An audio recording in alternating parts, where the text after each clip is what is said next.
Buddha.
This is my state, this is my team.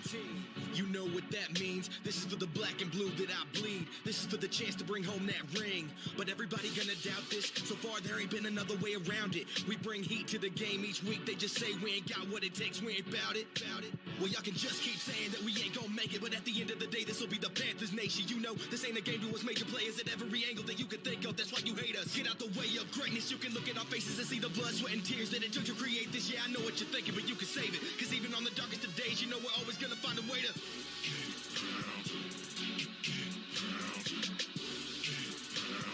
tell them what we gonna do, we gotta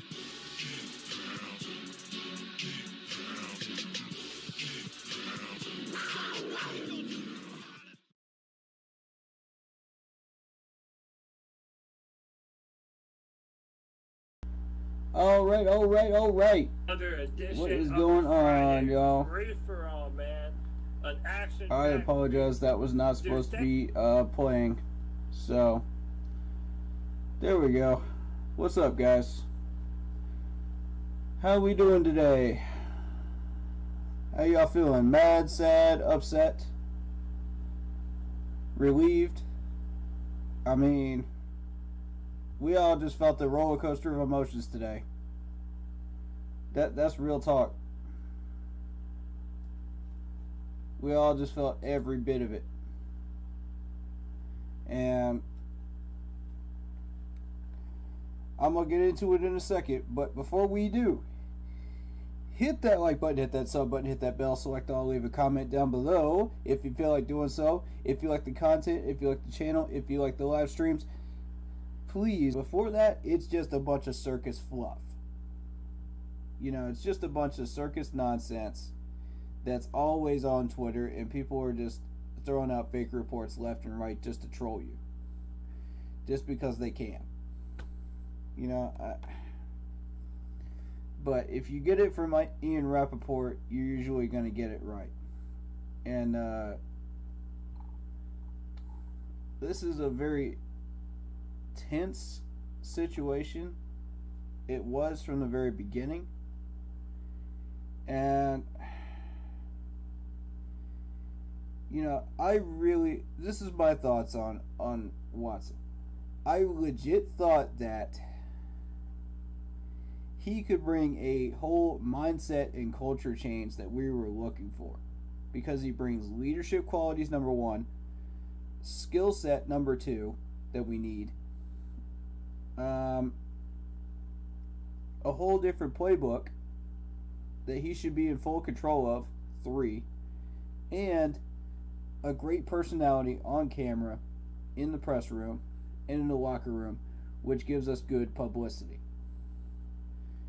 Now, all of that excludes all of the stuff he did, you know, in the court of law. You know, we're still talking about that. You know, that's not going away for a while. However, you are looking at a scenario where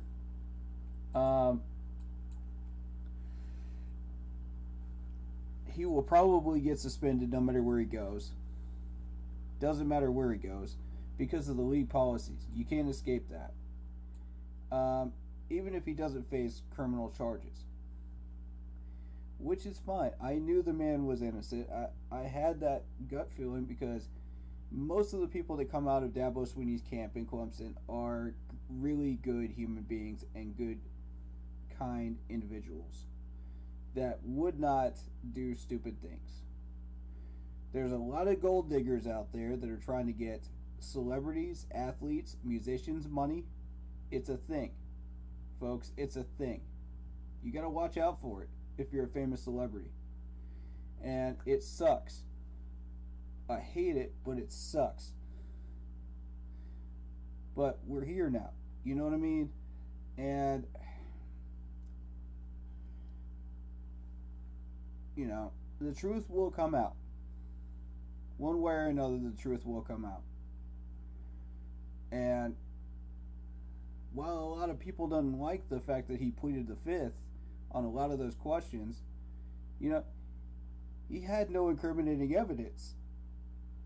So, at the same time, like, now what?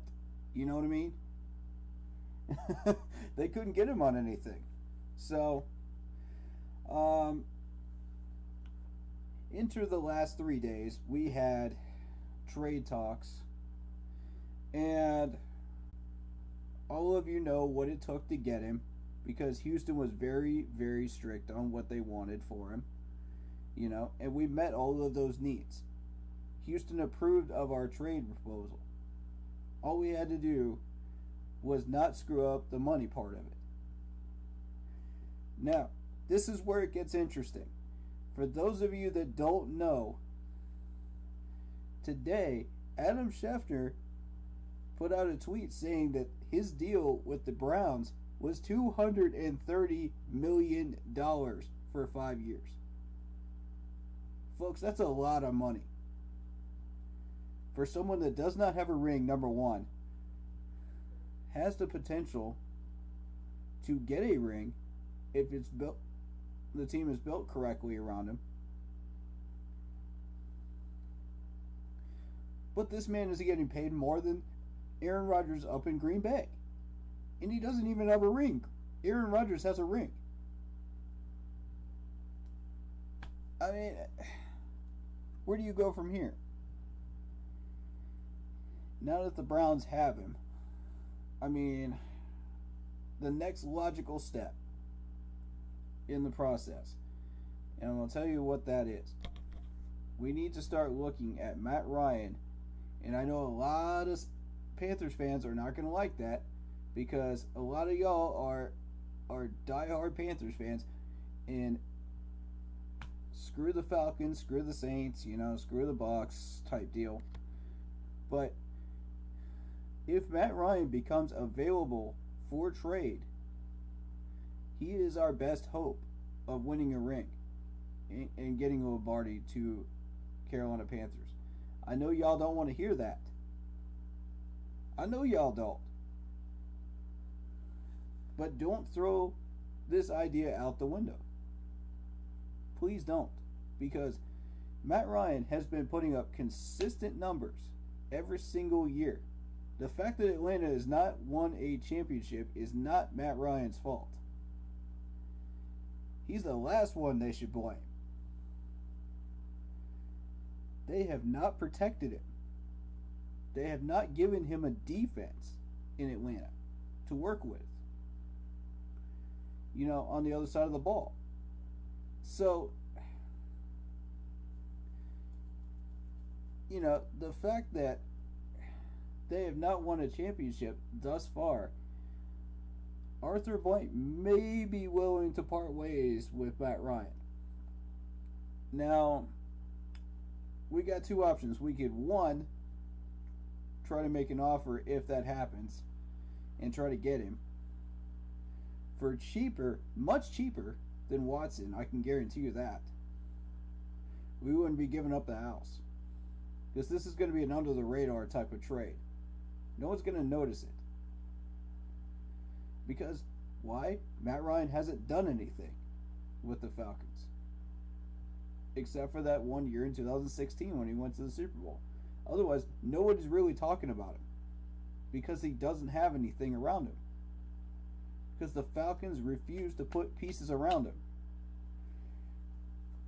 Now, the other option is letting him get out of the division so that he cannot harm us. The reasons why I'm glad Deshaun Watson is not in the South now if we could not get him. Because that way, the only way he can harm us is if we play the Browns on our schedule, which, whoop-de-doo, we end up playing them anyway. At some point or another. But, it's only once. Not twice a year. So, that's my thoughts on how that should go. We do have the option of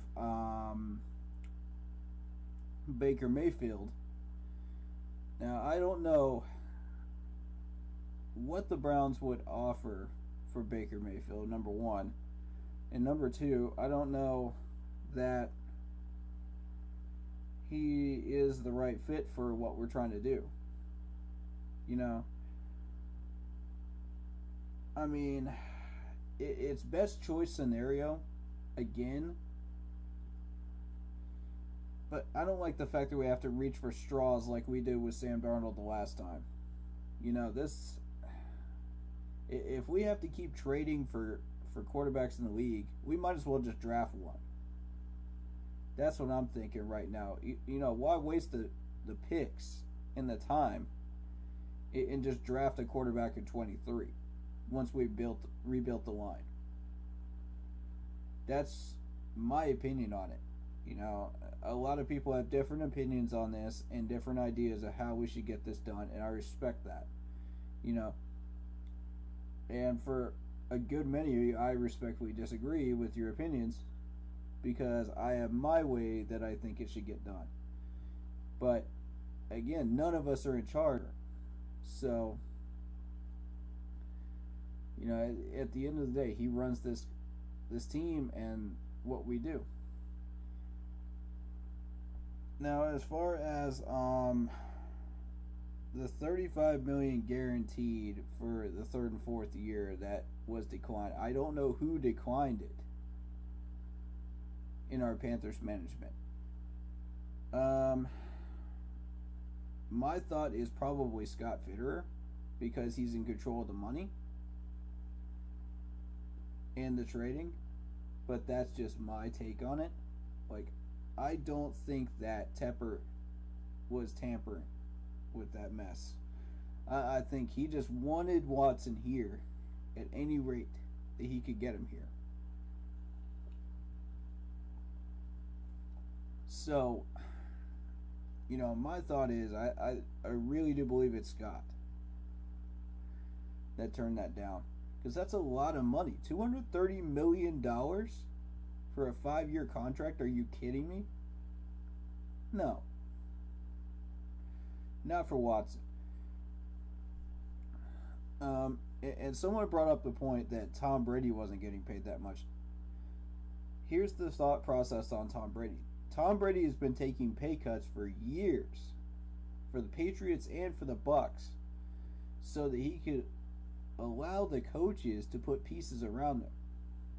And I mean, this is a lesson for us. Why go for a big name quarterback and pay him all that much, tons of money, $230 million, when he needs pieces? It doesn't make sense. You know what I mean?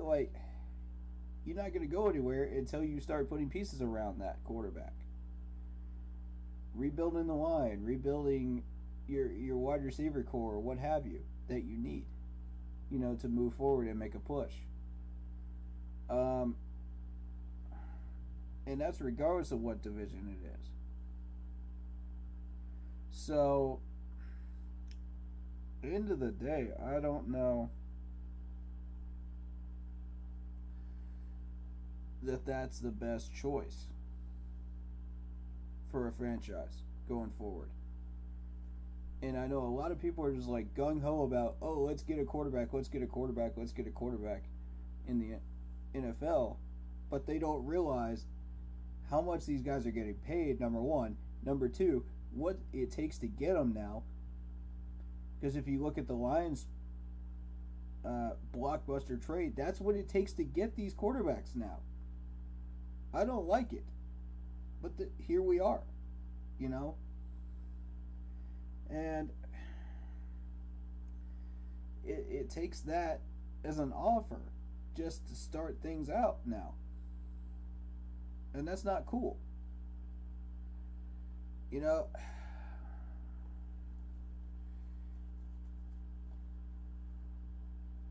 I don't think it's going to take that much to get Matt Ryan.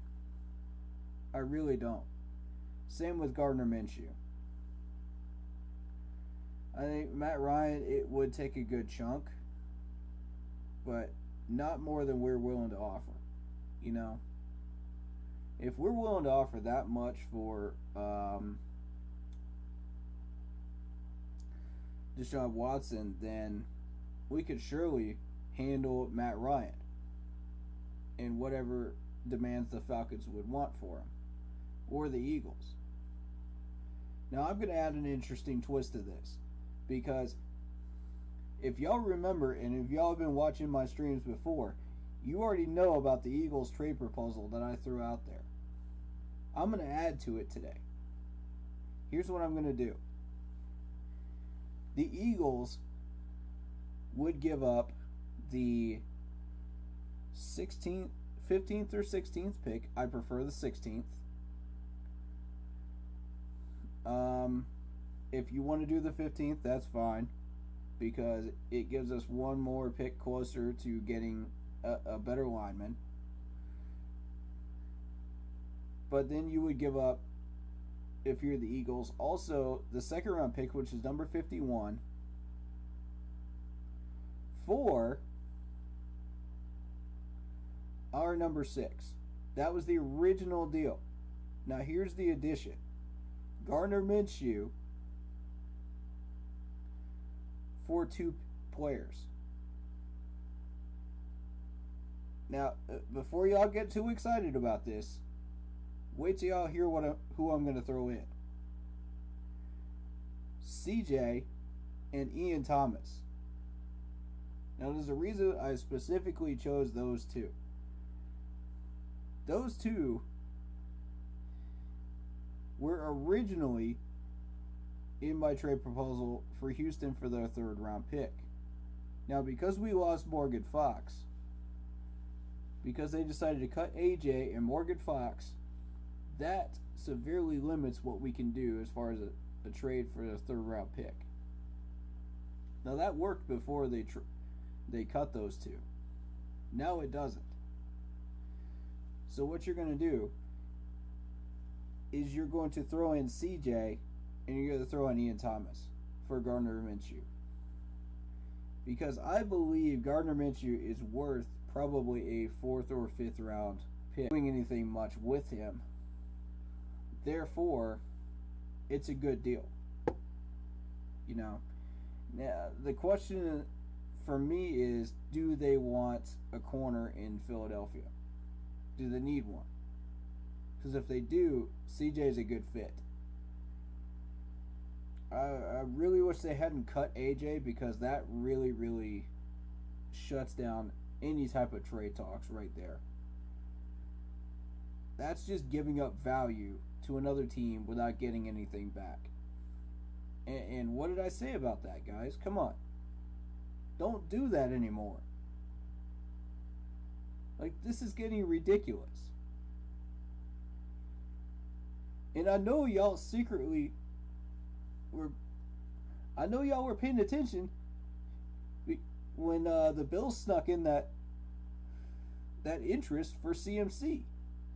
I know y'all saw that. I know all of y'all saw that. Half his fan base probably ignored it because they were too busy on Twitter focused on the Watson trade. See, here we go. Bill's trying to get our players again. Look at this nonsense. Mm. Mm-mm-mm. They got enough weapons up there in Buffalo. They don't need CMC. What? Why? They're trying to build for a Super Bowl ring. That's exactly what they're doing. Y'all tell me I'm wrong on that one. Because y'all see how many former Panthers players are on that team. And look, now they're about to get AJ. Now they're looking at Morgan Fox as well. Anybody that they don't go after is somebody that's not important enough to be on their roster and probably would be a second or third stringer on their board. Which means their starter probably in Detroit, in New York. Teams like that, But otherwise, backup role. If they're not interested, they're not worth pursuing. Period. Unless Ron Rivera wants to pursue him, then by all means. But the thing is, once they hit free agency, they're anybody's game. They're anybody's. You're not getting value back for it.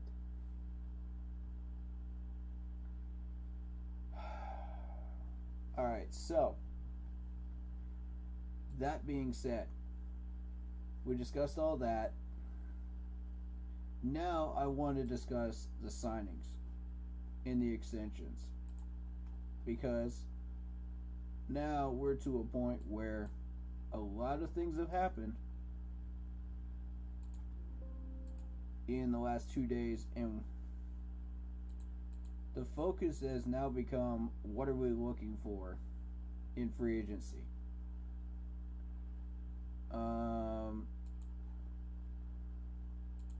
Y'all sit tight. I'm trying to get it on the screen real quick.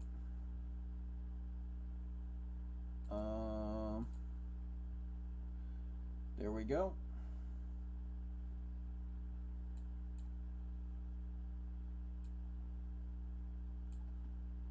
Alright, for those of you watching on YouTube, here we go. And it started with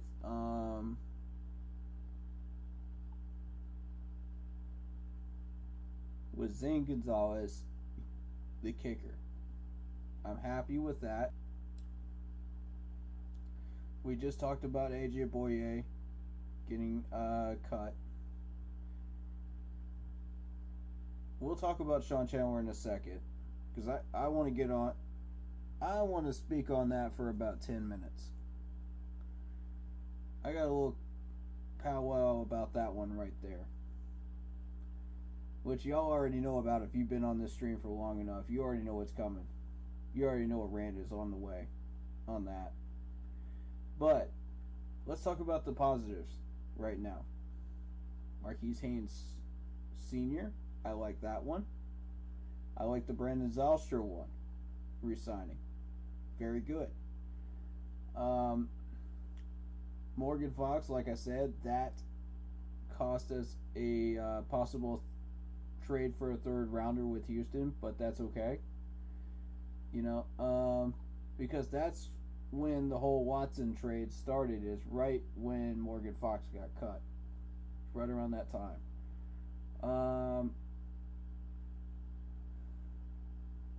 So we talked about Morgan Fox, we talked about AJ. So now we're on to the new moves that happened in the last 3 days. We picked up wide receiver Rashad Higgins. We picked up safety Xavier Woods, which, if you're paying attention to the Watson trade, the pickup of Xavier Woods would have indicated that Jeremy Chin would have been involved in that trade talk, which he was. Moving on. Donta Freeman is a power back move, which we were talking about. We needed a power back. I approve of that one. That's Watson's former power back. behind him in his backfield. Here's the big one that I want y'all to pay attention to. Guard Austin Corbett from the Rams. This guy is a monster on the offensive line and a very, very good signing. I'm very pleased with that move. That puts us one step closer to rebuilding this line.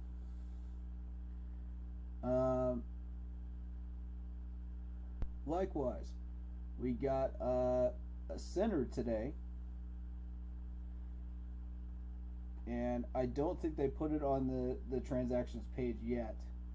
We'll check the news in a second to see if it's there. But the guy plays center, and he's only had one holding penalty in 50 plus games on the field. That's got to tell you something. In his entire career, NFL career, only one holding call. We're getting a baller here. We're getting a mammoth. Alright, so Scott is rebuilding this line and doing a great job doing it.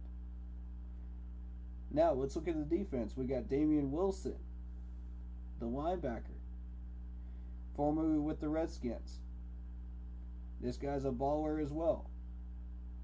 We got Matt Inodatus, the defensive tackle. Now, I'm not familiar with him as much. I'll have to do a little research on him, which we'll do this, that I don't think showed up either. And that was the punter from the Rams, the trick punter. He does trick plays. And very successful ones, I might add. If you've seen the highlight tapes on him. Now, I don't think either one of those will show up yet, because I think those moves were just made today. Late today. But that's exciting to know that we have those pieces coming for the Carolina Panthers 2022 season and beyond. Now, how long they're going to stay here depends on their production and their money. There it is. The center, Bradley Bozeman, formerly from the Baltimore Ravens. 1 year deal for him. And, I mean, maybe that's just to delay the fact that we were not able to find a decent center in the draft. So we decided to go that direction. Best center out there right now for 1 year? Sure, absolutely. We got the money. We're not spending it on Watson, so why not? We freed up a ton of that money to try to get Watson here, and it didn't work. So, at this point, rebuild the line. And Scott's got the right priorities in mind. And I love this. So now that's a center, that's a guard, that's Taylor Moton, that's Brady Christensen, that we all know are solid. Deontay Brown, we still need to test out and make sure that he's solid, but in my opinion, I believe he is. We only saw him for that Tampa Bay game last year, but I think if you test him for long enough, I think he'll be a hit as well for our offensive line, rather than a miss. So I think we did well there. There's the punter, Johnny Hecker, that I was discussing. Former Ram guy. 3-year deal. Strengthening the special teams. Now, I'm going to bet that he gets captain status on special teams just because of what he does. And that used to be... I'm trying to remember who it was that we used to have back there. Because I know... I don't remember who it was, but... point being, we got a strengthened special teams as well. So... the biggest thing is we extended DJ Moore. DJ just got a new 4-year deal, which extended him for a ton of money. And there were some people inboxing me right before that Ian Rappaport tweet came out, about the $230 million deal, saying, oh, well, if we can afford to pay him that much money, in guaranteed money, why can't we pay Watson, in trade talks? And I was inclined to agree with him. I couldn't come up with an argument otherwise until that tweet came out saying the $230 million deal with the Browns. And I was like, wow. Wow. Did we ever dodge a bullet? And we did the right thing by extending DJ. Because DJ's been the most consistent wide receiver, and we finally broke the curse of players that keep getting shipped out of here when they do well after 3 years. We finally broke the curse, guys, with DJ. Nicely done, Scott. This is a new era. And I'm very, very happy about it. Because he deserves all of that. I don't know about as much money as we gave him, but definitely the amount of the contract, for sure. The 4 years. Definitely sign him for 4. Very happy with that. But yeah, that's Scott Fitterer's weaknesses is contracts, and that was the same as Marty. I can't really complain about it as long as we're making the right moves, as far as how long the deals are and who we're bringing in, who we're keeping, just the right overall moves to progress this team in the right direction. And I would have said the same thing about Marty as well. Had we built this roster correctly with Marty, then I would not be saying anything. But he put us in cap hell. I don't think Scotty's going to put us in cap hell, but we'll see. And that's the best way to put it. I apologize if y'all don't like the language there, but that's what it's called. What else would you call it? If you got a better suggestion, throw it in chat or in the comment section. But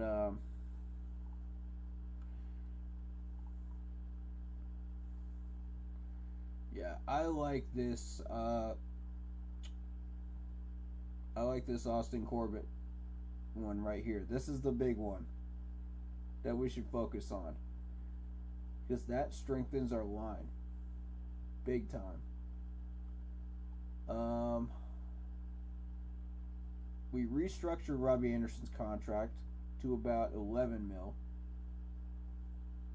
I'm happy about that, because that makes him actually a lot more appealing trade-wise.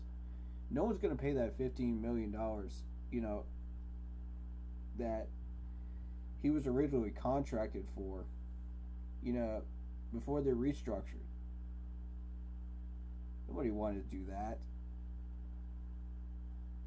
We only had the path is, if Belichick is still interested in that move, since we just signed that wide receiver.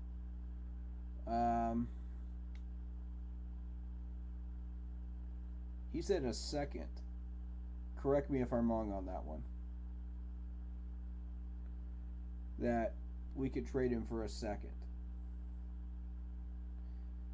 If that still stands, I'm interested. But only Robbie in that trade. And here's why. If you start adding players, if you start adding picks into that trade, more complicated, and Belichick's going to say no. I guarantee you. But if it's just Robbie for a second rounder, absolutely.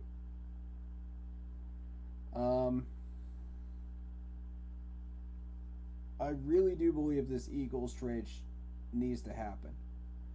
And with the new additions that I've thrown in. I'm going to get to chat in just a second, but for those just coming in that had not heard this Eagles trade proposal, I changed it and tweaked it a little bit today.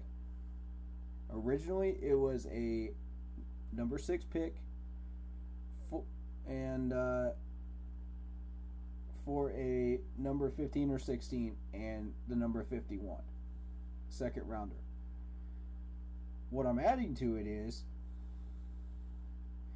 Eagles give up Gardner Minshew and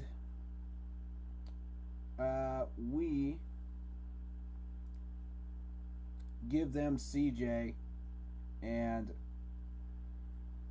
Ian Thomas in exchange for that, along with the picks. That balances it out. It makes sense, and the Eagles may go for that. Now the question is, do the Eagles need a corner?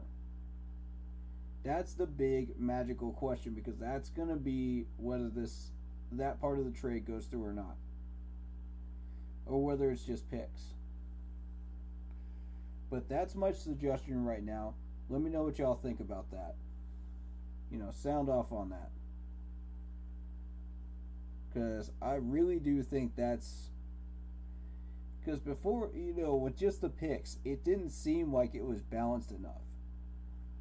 And then I got to thinking, once you factor in this Robbie Anderson contract restructure, once you factor in the fact that Watson's trade deal did not happen for us, that's when you start really rethinking this Eagles trade, and you go, hold on a minute, Gardner Minshew.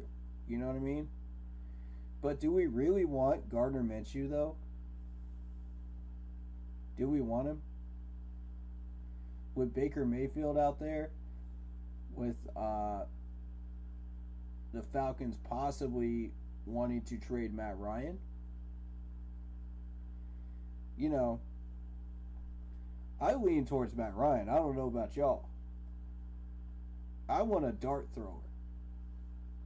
And that fits with Pat McAdoo's system a lot better than Minshew.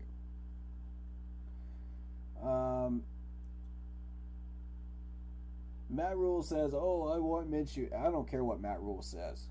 I don't care what he wants at this point. If we have another season like we did last year, which we possibly will, he's gone anyway. I don't care what he thinks. It's what Scott thinks. That's what matters. Because Scott's going to be running this team far long after Matt Rule is gone. It's his choice that matters. If he's backing a certain quarterback, we'll take a look at him. I'm open to it. Because he seems to know what he's doing. He seems to know how to build this team correctly. And he seems to be making the right moves. So, And I want to add in one other critical factor in here. And some of you may have seen this, some of you may not. Trey Boston said on Twitter that, we may not have gotten Watson, but we could go after Tyrann Mathieu. Tyrann Mathieu is an appealing piece, for sure. I'm not going to lie to you. I'm interested. But the question is, how much? How much? You know what I'm saying? If it's too much money, we're in trouble.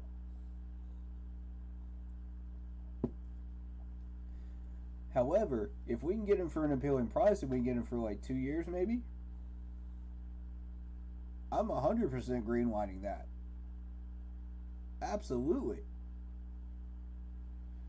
Whatever pieces we can't get in free agency, we get in the draft. We got the money right now. So, with all of that in mind, I'll read chat here and then I'll get into Sean Chandler. Because I've got a few things to say there. naturally that people are going to be like, oh, well, no. We'll get there. Let's see. On Facebook, shout out to you, man. Shout out to Sandra, who's watching on Facebook. Shout out to John. Mark Cruz as well. I think I got everybody now. We're caught up there.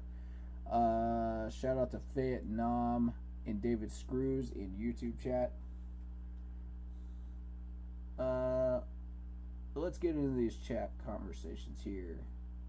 I like the moves that we have made so far. I will say that we need to go make Armstead an offer and to draft some depth pieces at O-line. Interesting idea.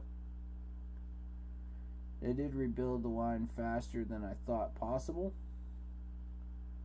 How we are in prime position to grab a quarterback at number 6 or trade back and get the best possible. My apologies, y'all.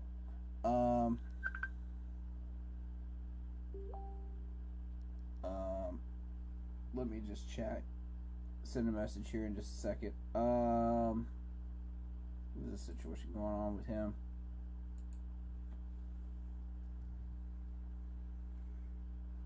One second, y'all. Let me hide this screen.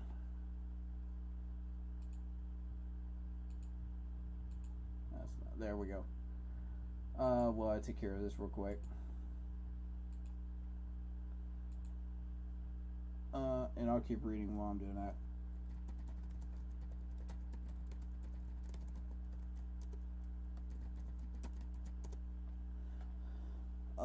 They did rebuild the line faster than I thought possible. Now we are in prime position to grab a quarterback at number 6 or trade back and take the best available with some day 2 picks in his pocket. Well, we were doing that beforehand. So the original plan is the same plan now as it was before we started headhunting for Watson. So yeah, Eagles trade proposal is still in play. The Robbie Anderson trade is still in play as well. We could do that for a second rounder. I'm also thinking this year's 7th and next year's 7th for a 6th round pick this year. That could be a possibility as well. I mean, I would do that, but that's me being overly aggressive on trading. I know most GMs would never do that, so. Yeah, we couldn't afford that type of money. Yeah, for sure. The $230 million is yikes.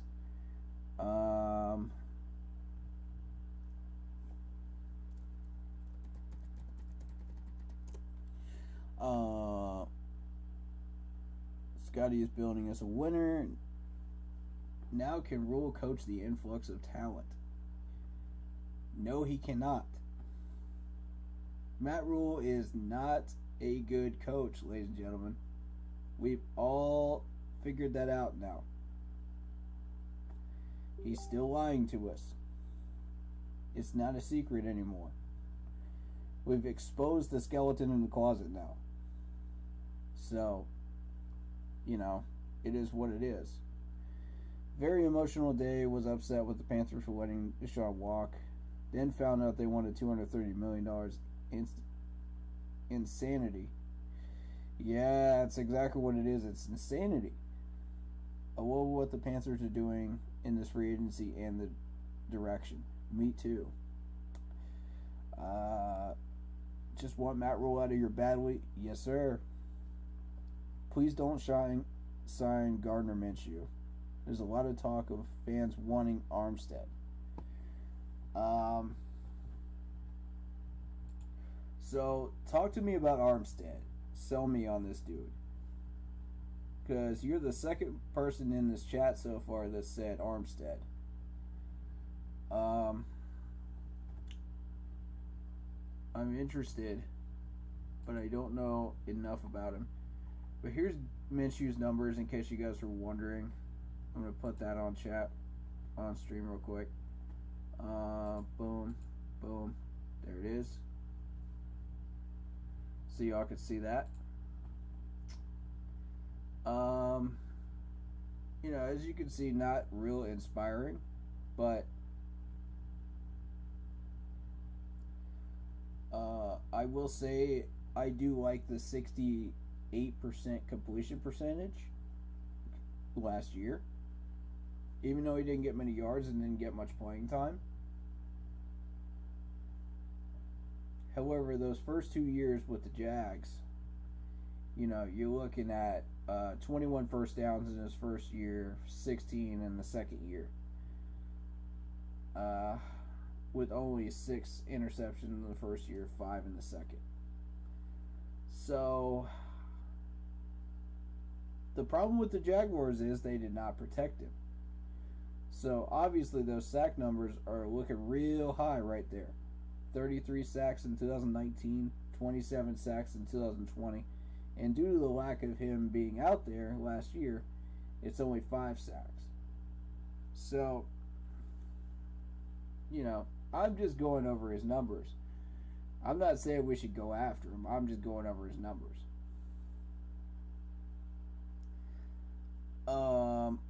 Armstead, Vietnam says he's a starting level left tackle. Okay. I got you, man. I'll look him up. Are you going back to work? That's what's up, man. Go earn that cash, buddy. Go earn that money. Shout out to Carol Hucks, my YouTube partner, who is finally in chat for a stream. What's up? Hey, good to have you back. Welcome back. And it's just been nutty, man. The last 3 days, it's been nutty. I've gotten so many messages y'all wouldn't even believe. My phone's been blown up. But I'm glad we're here. You know, the stats seem appealing, but just worried he will flop. And that's David Screws saying that. Yeah. Same here, man. Even with the proper line, I don't know. Because if you look at that, the 2020 numbers here, you got 216 completions out of 327. Yeah. 285 out of 470. And I don't know, man. I don't know. And I like that they're measuring the first down numbers as well. That's good. You don't see that in very many stat sheets. First down percentage, you got 35% here, you got 31% here, 33% total average of all 3 years. And I like that that's consistent, but the thing is, like, there's good consistent and there's bad consistent. You got to have good numbers consistently in the right direction to be a good player. If those numbers are not good numbers and they're consistently bad, it's going to look real bad when you're trying to get that player. So rushing, yes, he can rush, but not real inspiring numbers. You know, the 344, the rookie year was interesting. He had 2 20-plus rushes. But I mean, it's a quarterback. Come on. Only 1 touchdown out of that, though. And we're entering into a league where you have the Russell Wilsons and the Cam Newtons and the quarterbacks like that can do both. So, be able to have at least a little bit of both, to be successful. Mostly passing, though.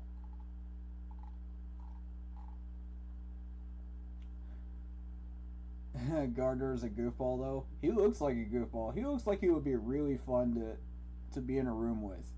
Honestly. Like, I would enjoy talking to him for sure. So that's him.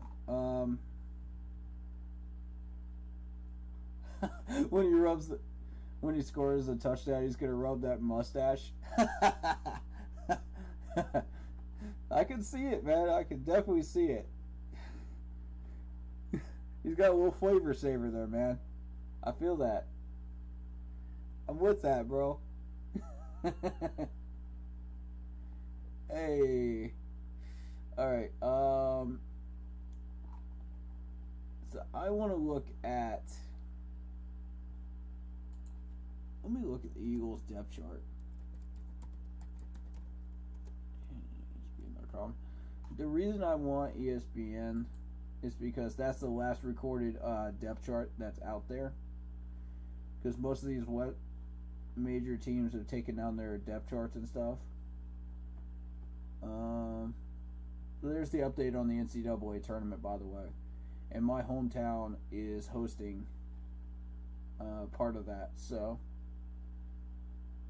shout out to my hometown of Greenville, South Carolina. Hey, let's go. Who's from Greenville? Yes, sir. We're finally getting some recognition in the sports world, and I love it. Alright, so I'm going to search up the Eagles real quick.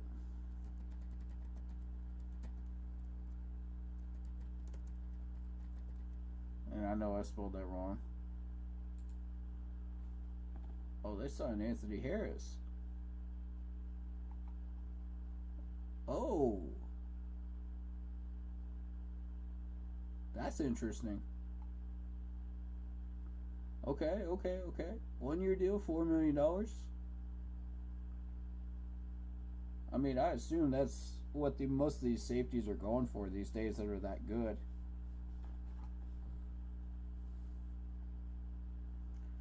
First 6 NFL seasons with the Vikings. Okay. I was going to look at their corners, but that's an interesting... that's definitely an interesting thing to look at, too.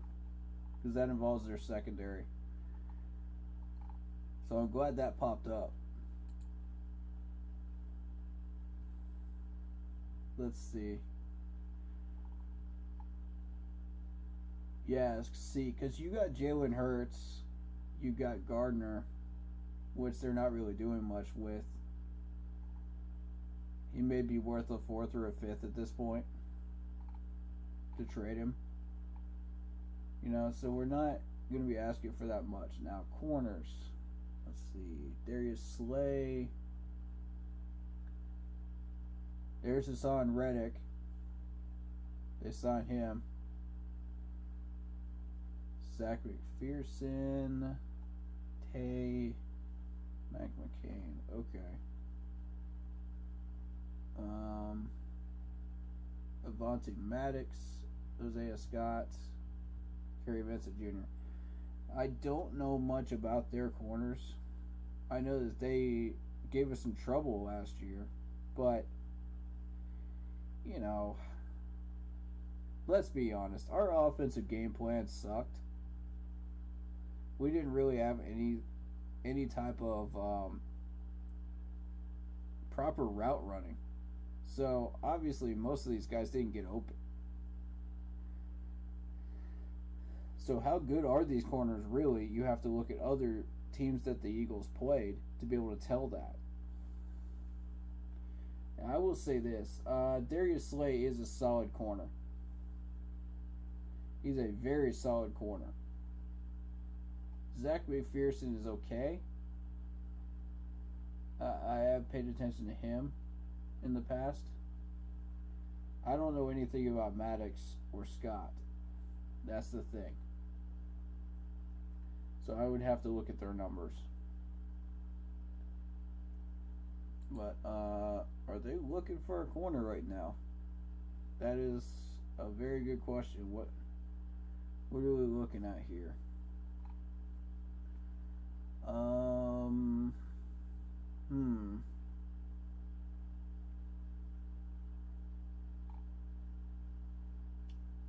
We're looking at last year's numbers.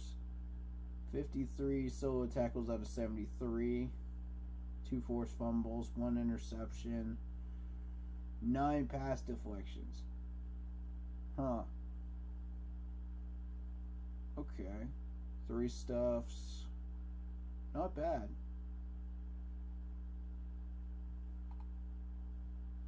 So, you're looking at about somewhere between 2 and 4 consistent solo tackles per game. That's what I'm seeing so far. That's just based on what they have listed here. So let's see. Okay, he's from Pitt. Interesting. Alright. So let's check out Mr. Scott here. Let's see what we got here. 8 solo tackles. I don't think he was involved that much. Yeah, 1 stuff, 1 sack.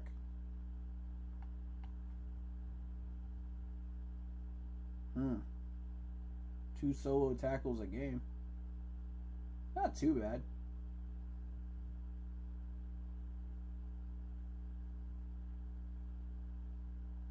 No pass deflections, though, listed in the regular season. That's weird.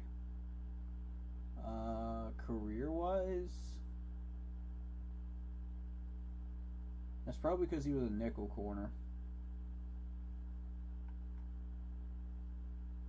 That's probably why. That explains a good bit. Alright, so they may be looking for a backup to replace Mr. Scott here. Like I said, I don't know how good he actually is, but, you know, it is what it is. Gardner goes by Minshew II rather than Minshew Jr. at his mother's request, as she didn't want her son to be named Junior or Bubba. His grandfather originally wanted Minshew to be named Beowulf. Oh, that's funny. I like that.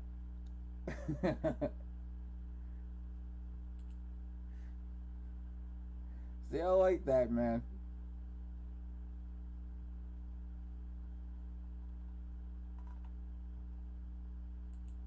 Man, let's take another look at this dude. Does that look like a Beowulf to you?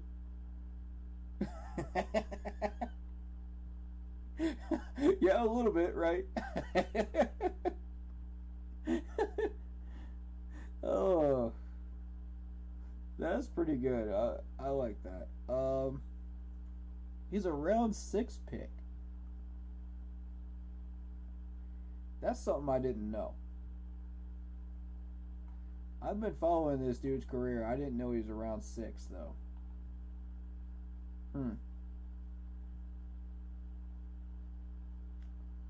Okay, 57.6 completion percentage against the Cowboys. Did not play against the Giants. 80% against the Jets, which, I mean, is not hard to do. It's the Jets. Come on. And 2 for 2 against the Lions. Yeah. You know, nothing new there. Quarterback rating 104.8. You know, which is... But it's that completion percentage I'm looking at. That's what makes him appealing to people. That's why people are starting to get interested in this dude. Now, I want to caution you. Because he's not a deep ball thrower.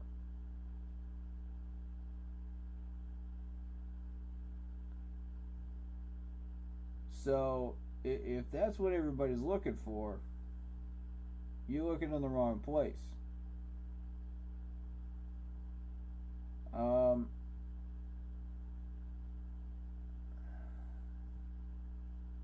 And the thing is, it surprises me that people want Gardner Minshew because everybody's been so gung-ho against game managers.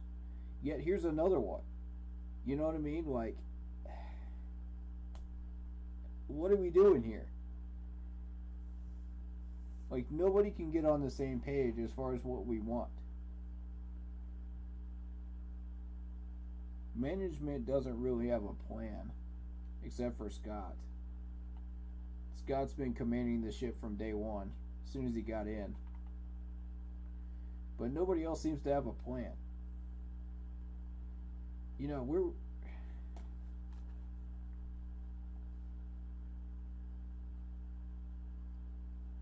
listen, guys. Scott Fitterer was the reason we had the defense we had last year. Scott Fitterer is the reason we got as far as we did last year. If Scott Fitterer was not our GM, we would have been a lot worse off than the record that we had. And everybody knows it. So, hats off to Scott Fitterer for the excellent job he's doing right now. He's doing the best he possibly can with Matt Rule handicapping him. And handicapping the development process in any way he possibly can because he knows he's on the way out.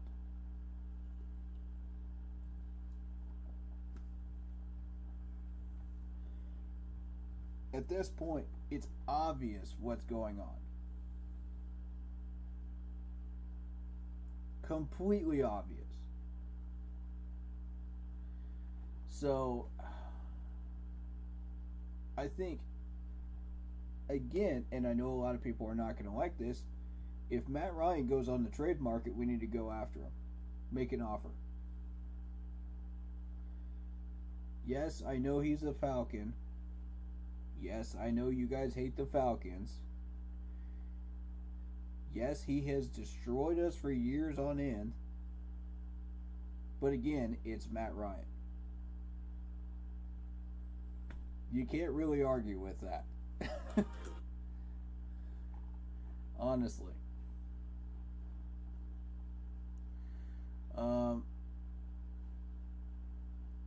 I don't think we'll see any type of trade market for him right now.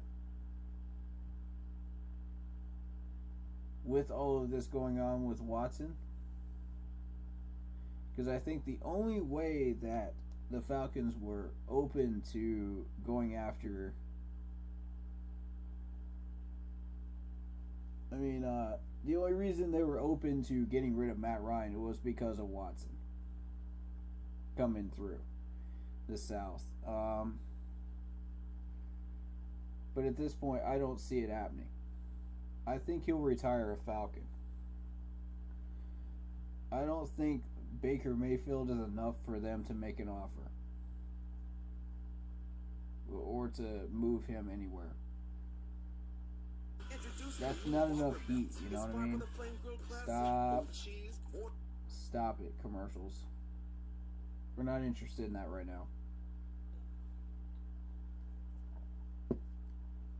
But I mean, if y'all want a burger, go for it. You know.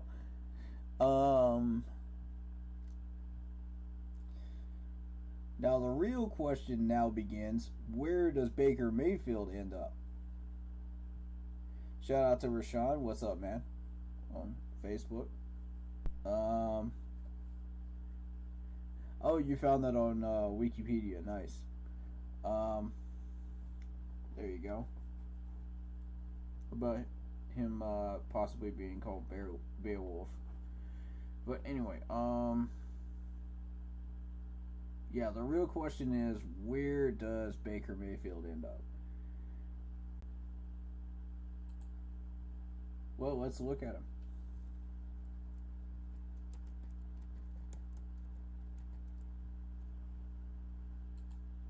Let's take a look at him.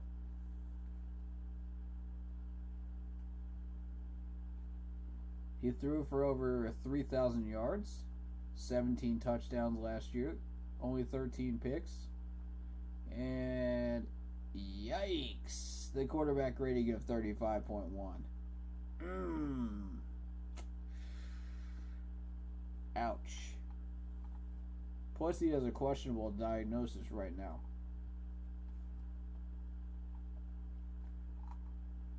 So,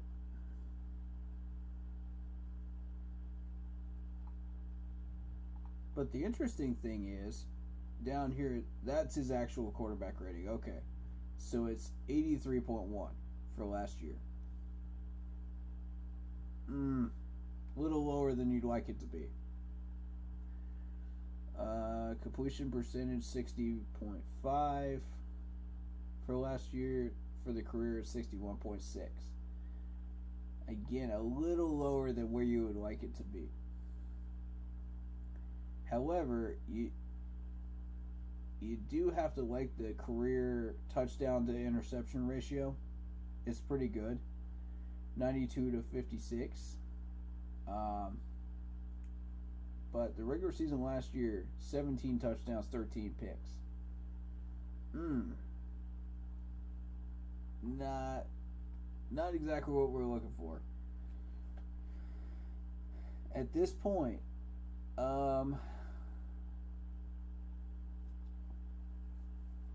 on paper, I like Minshew better than I do Baker. But on film and on the field, probably Baker. Because Baker could do a few more things than Minshew can. So, that don't really translate to the stats. Such as elusiveness, his on the field awareness. You can't put that in the stats.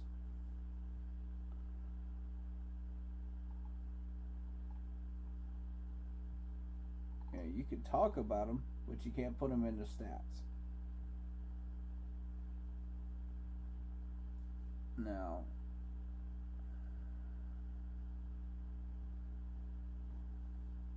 he was the number 1 pick in the 2018 draft. As many people remember,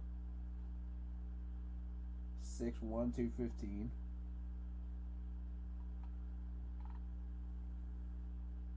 Not the most outspoken guy out there, but he'll get the job done for you. If you want to win games.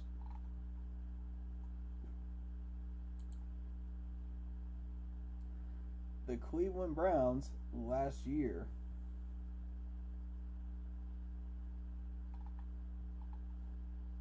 went 8-9, a very respectable 8-9, considering the division they were in. There was a lot of competition there. That was a very competitive AFC North. So, the Houston win, Chicago win, Minnesota win. You expect all those. The Chargers came on very, very strong last year. So, it was an offensive shootout, 47 points to 42. But hey, Baker put up 42. And I think part of that was defensive as well. So, not bad. They lost to the Cardinals. And at the time, the Cardinals were pretty strong. They were running people over. Denver, Denver was bad. So, you expect a win there. That was kind of their low point in the season right there. Didn't really do much.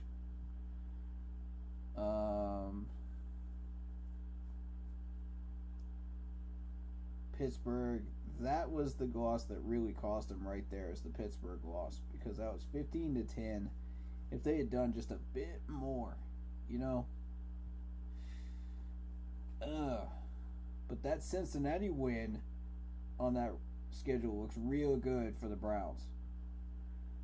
41-16, that is a mammoth win right there, considering where Cincinnati ended up.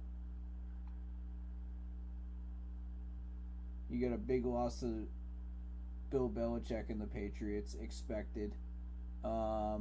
Big win over the Lions, but that should have been bigger. You know, again, I believe Baker was hurt at one point, and I don't remember where exactly. He ended up being questionable. That's why you saw the questionable status on his page. That may have been end of the year though, but I don't know. I don't remember. If anybody does, let me know. But that's a loss to the Baltimore Ravens. Ravens were strong at that point, but they found a way around them in the second time around.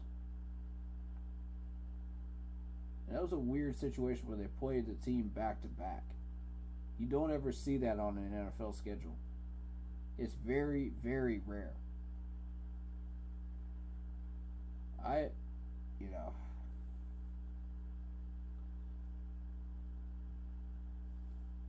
Las Vegas, Raiders at that point. I feel like these are playoff teams, really. Raiders were trying for a wild card spot. Green Bay was already in. Pittsburgh was trying to climb in but couldn't do it. And then there's Cincinnati that finally beat them. And that was pretty much the coup de grace that drove the Cincinnati Bengals as far as they did.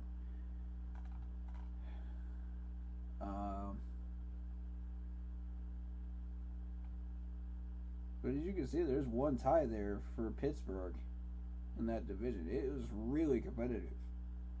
And that year really came down to one or two losses. And that's what you should expect. And if you were around for a couple of these streams, you saw where I ran a couple of playoff simulations where Cleveland could have taken the division. There was a possible pathway for them to do it, but they didn't do it. They didn't pull it off. So, respect to them. Could have been back-to-back years. They fought hard. But, Baker's on his way out of Cleveland for sure. He was not happy when they did tell him what was going on with the Watson trade. That he would be moved out of there in favor of Watson if they were able to get him. So, now he's definitely gone. I don't see Baker staying in Cleveland. There's no way. They're looking for trade offers.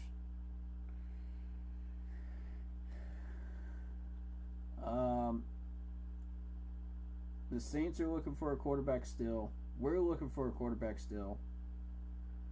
Involved that weren't really paid that much attention to when it came down to this Watson trade situation. And I don't remember who they were offhand,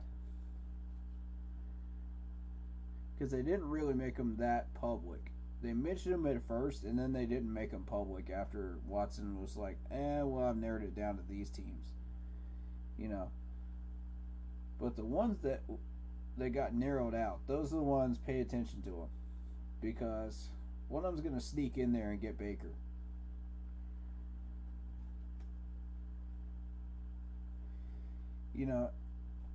And again, out of nowhere, Cleveland takes Watson.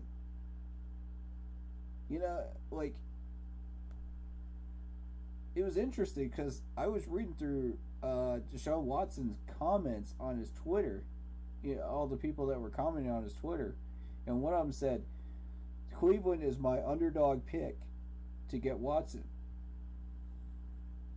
Shout out to whoever that was, because they were right. Respect to you. I didn't want to believe it. I didn't think that they would be in it, even, at first. And then all of a sudden, you see it all over the news. Cleveland trades for Watson, and it's like, what? Everybody just goes, what in the world? It's like, where did you guys come from?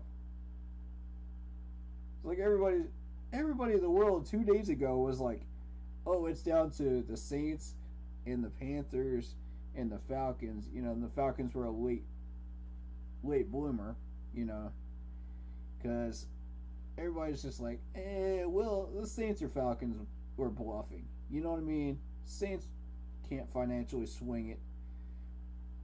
Falcons are bluffing because of Matt Ryan.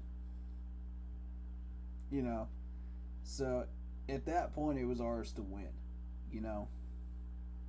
And then all of a sudden here comes Cleveland, just steals Watson out of our midst, man.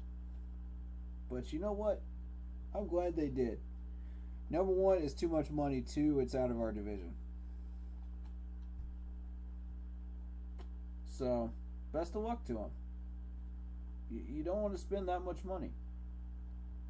And that kind of a future for somebody that doesn't have a ring.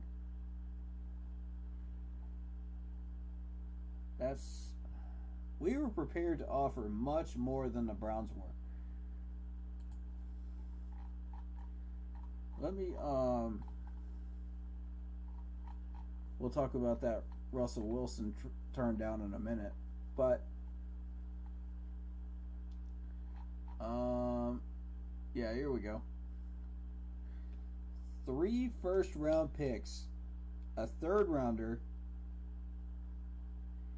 and a fourth for a fifth.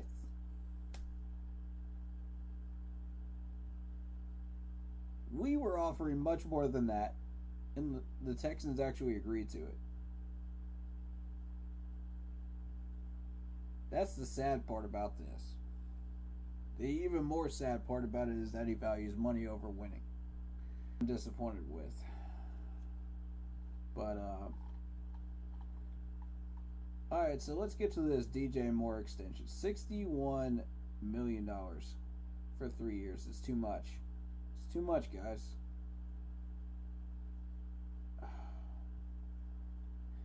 New money average per money is $20 million. There's a full guarantee of $41 million.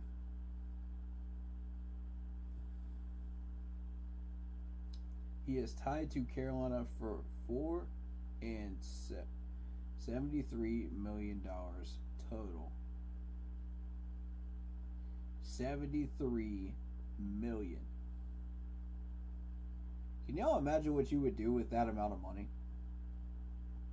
I'm just saying. Forget that he's a football player. Forget the skills that he has. Forget all this stuff. What would you do with $73 million? Say you just won the lottery today. What would you do with $73 million? Shoot. Shoot, man. Nobody needs that kind of money.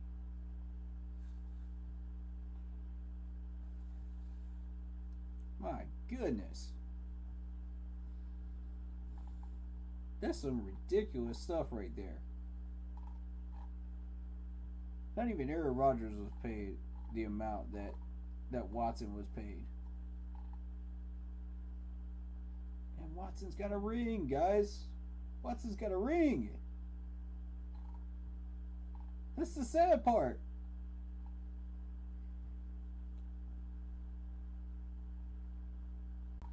So, Russell Wilson turned down our offer.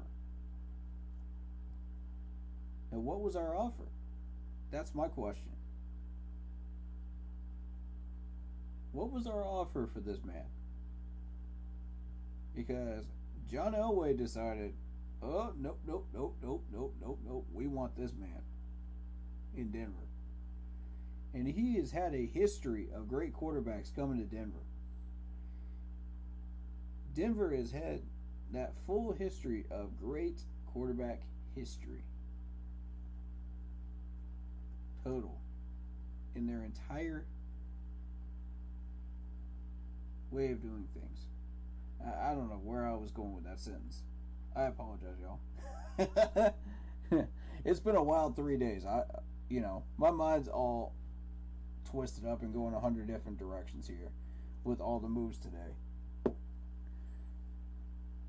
So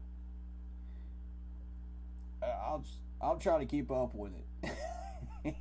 Shout out to Torian. What's up, man? But yeah, what did we offer to Russell Wilson? I'm interested in that because it definitely wasn't what we offered to Watson. That I know for sure. But I would love to have Russell in Carolina. I don't know about y'all, but I would love to have this man in here.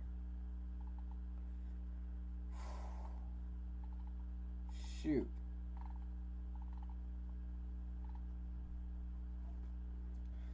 Shout out to all the new members, by the way. I appreciate y'all. If I can see them, I will shout them out. Sandra Cantigard, Matthew Stamps. Shout out to y'all. And all the people that joined about three weeks ago or more. You know, Malcolm, TK, Carl, Bo Diddley. Shout out to y'all. My best friend Sam has been around for a while. Appreciate him. Paul, who runs one of the Facebook pages, and there's Carol as well, my YouTube partner, who y'all saw in the Facebook chat earlier. You know, welcome on in. Appreciate y'all. And we will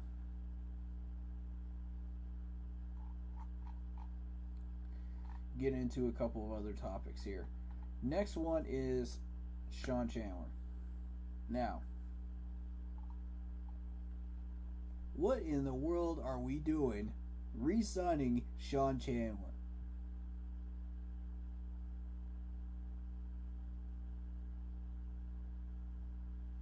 That was my reaction as soon as I saw it. I just started shaking my head. I was like, no, no, no, no, no. Why? It's like, why? Oh.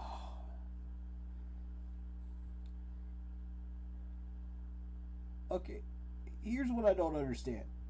You guys have him on tape. On tape.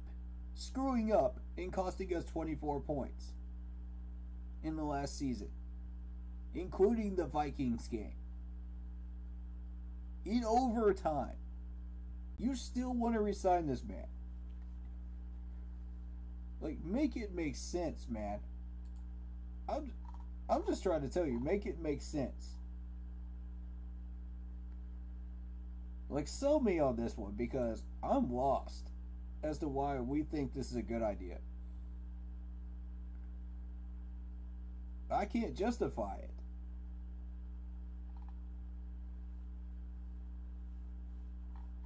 I can't justify this one.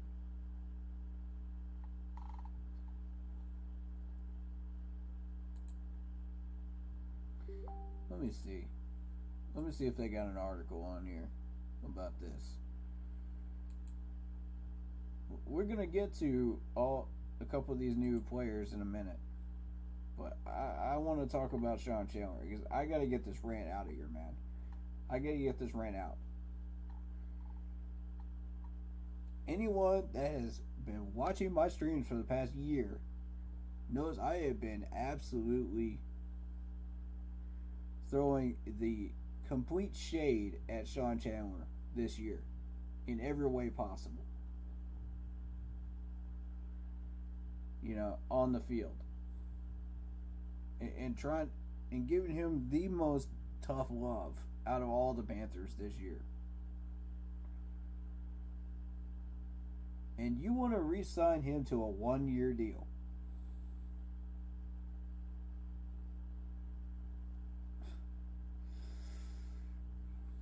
Okay. let's pump the brakes here. He played in over half the team's defensive snaps. He was 8th in the team with 42 total tackles last year. Okay, I'll give you that. I'll give you that. All you Sean Chandler supporters, I'll give you that. He was also... he had 6 tackles and a forced fumble there. Okay, I'll give you that. Keep him on special teams. Don't put him out there at strong safety in the red zone. Don't put him out there in critical situations where you know he's going to get roasted like an oven turkey. Like, it makes no sense. I was screaming for Hartsfield since training camp last year. Y'all know this. If you've been watching it, go back and check the VODs. Because there's several of them where I was screaming for Hartsfield to be put in.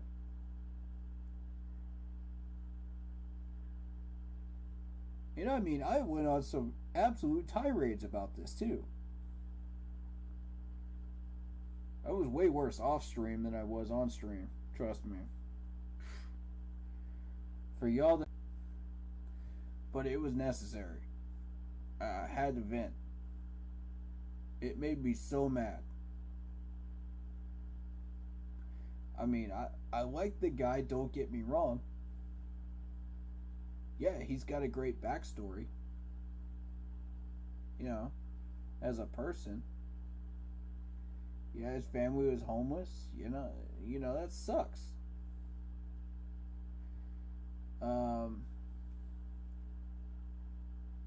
And I feel that. I do.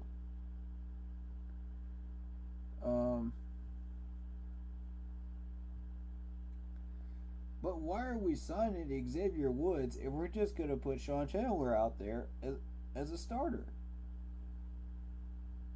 Like, this makes no sense.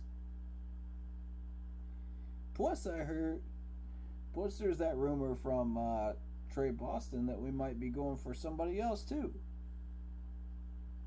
So why put Sean Chandler out there in a starting role when you're already putting Xavier Woods out there plus another safety?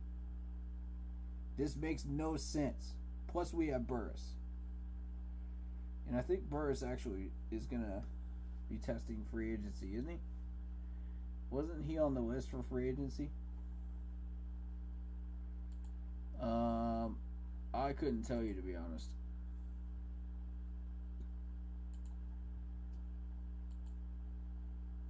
Because I don't know.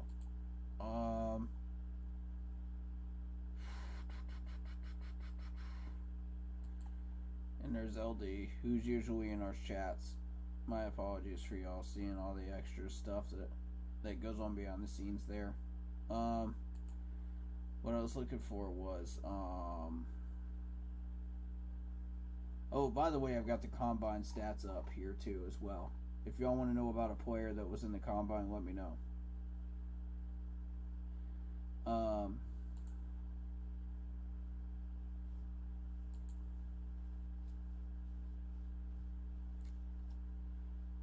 And there's the Texans depth chart if we need it.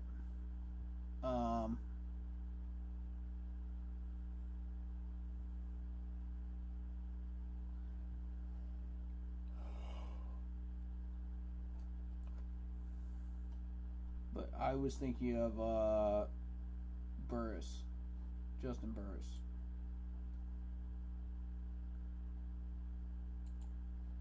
Alright, so he is still on the roster, is he not? Yes.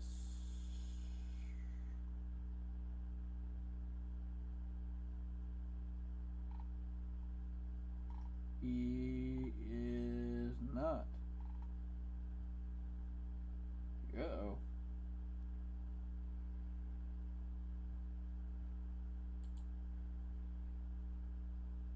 Did we toss him? Sorry about that. But did we toss him?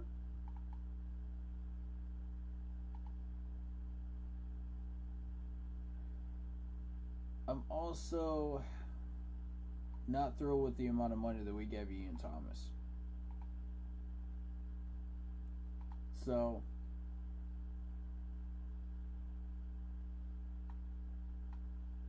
I'm looking to see what we did with Burris.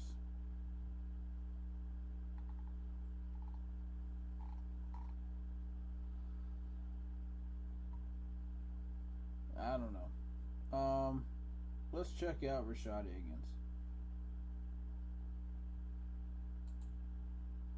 Right? Let's see what we're dealing with here.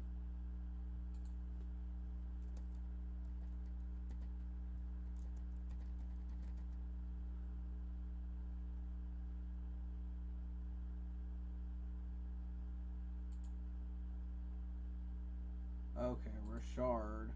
Got it. There's an R in there. Hard R.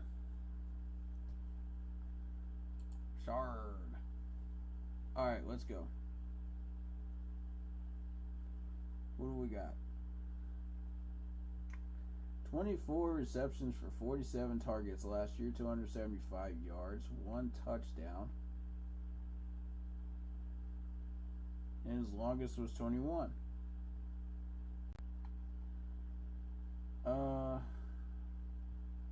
Only 1 touchdown. That's for his entire career.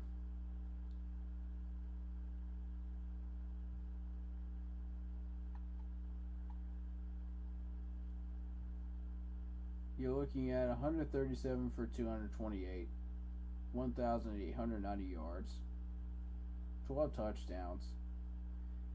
His longest pass was 56 yards.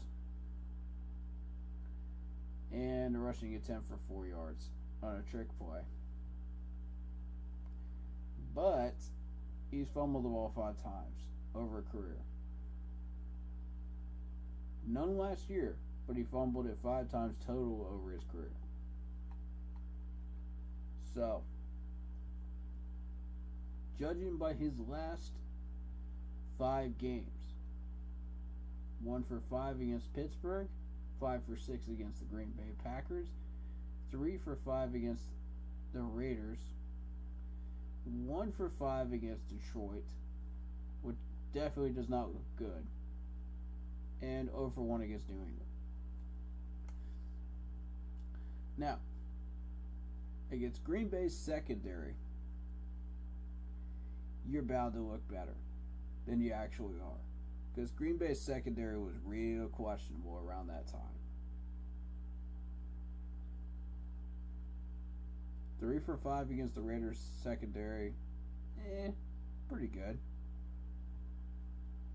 1 for 5 against Detroit, though. And 1 for 5 against Pittsburgh. Yikes. That's what you don't want to see when you start looking at last 5 games. That's going to kill any value that you have. Although I do see a lot of potential in this dude. So we'll see. You know, if you're using him as kind of a slot receiver, I can see it. It all depends on how we're going to use it.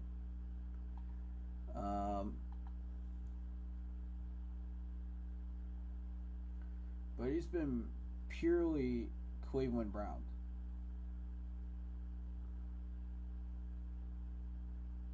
It looks like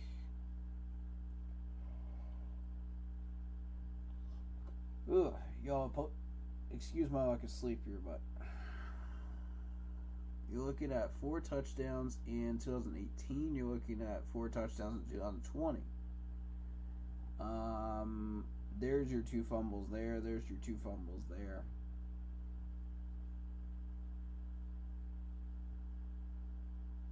In 18 and 20. With 1 in 17. So, despite the fact that he was actually going for 4 touchdowns, he did fumble twice. So, there's a bit of a fumbling issue here. That's what I'm noticing. That's a pattern. You know, I'm not saying he did that while he was receiving. He did that more so while he was running. Because if you look at it in the fumbling column, in the rushing, this is where you start to see it.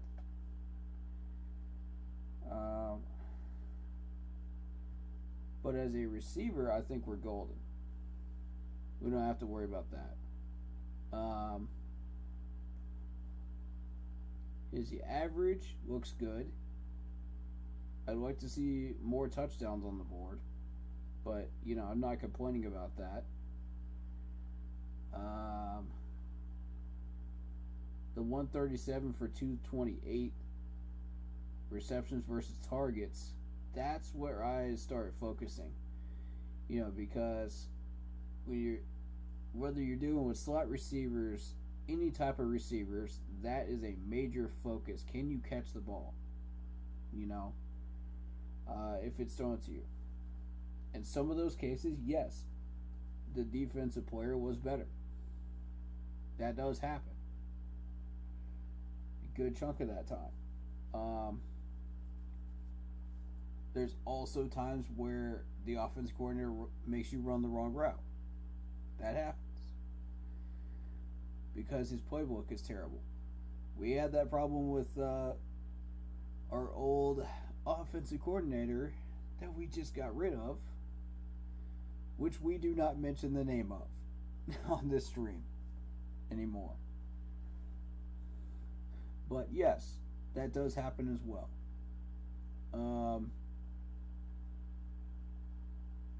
So a lot of those factors add up to that reception and target list. Plus the quarterbacks, maybe seeing him making a read over there and saying, oh, well, now it's too late. Threw it behind him, threw it too far out in front of him. There's all kinds of things that can happen that can lead to those numbers.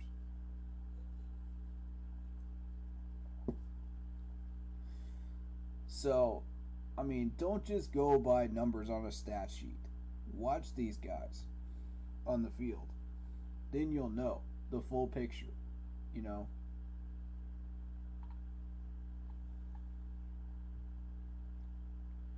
And that stat right there doesn't tell the whole story. I don't think it does. And apparently Scott said the same thing, and that's why he signed him.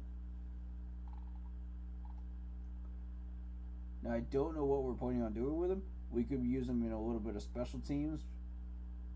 Probably a slot receiver, maybe. I don't know. Depends on what Pat McAdoo has in mind. And we'll find out. And it's not necessarily Matt Rule's offense anymore. It's Pat McAdoo's.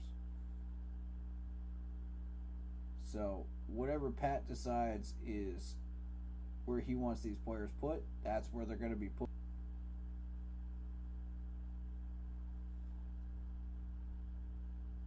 So, that's him.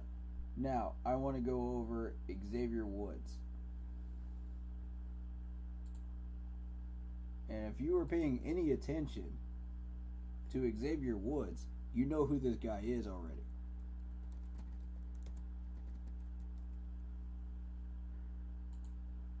This is a major signing right here. Major signing.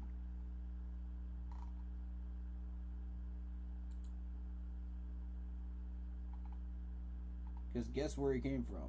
Dallas. Now, Dallas has a few playmakers over there, but they're not going anywhere. Let's be real, they're not going anywhere. But just to show you how good this guy is, we'll pull up the stats.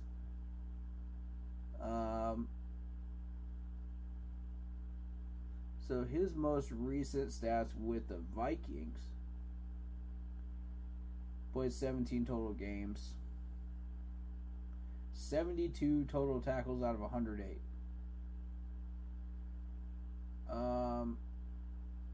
48 for 72 in 2021. In 2020 was kind of an off year, it looks like, because from what I'm seeing, this dude is a consistent solo tackler, open field tackler. That assist number is not real high. You got 1 sack from him last year. 5 forced fumbles total career. 2 of them came last year. 2 fumble recoveries, so he can recover fumbles too, which is interesting. It's a good thing to note there. 8 interceptions career-wise. 3 of them came last year. So his awareness out there is real good. Now, moving on, you've got 10 pass deflections last year out of the total 28 for his career. The other year that he was successful with pass deflections was 2018. And when you are successful with 10 pass deflections at that position, you're doing a good job where you are. And people are going to start to notice you. Not necessarily for the interceptions, but for the pass deflections, because you don't always have to have a successful play intercepting the ball. You can have a successful defensive play knocking a ball down, making sure a wide receiver can't catch it, whether it be overthrown or in a spot where the wide receiver just can't get to it, where you're not interfering. So that could be a successful defensive play as well, and that doesn't go into stats. Again, you got to watch for that during games. 5 run stuffs, pretty good.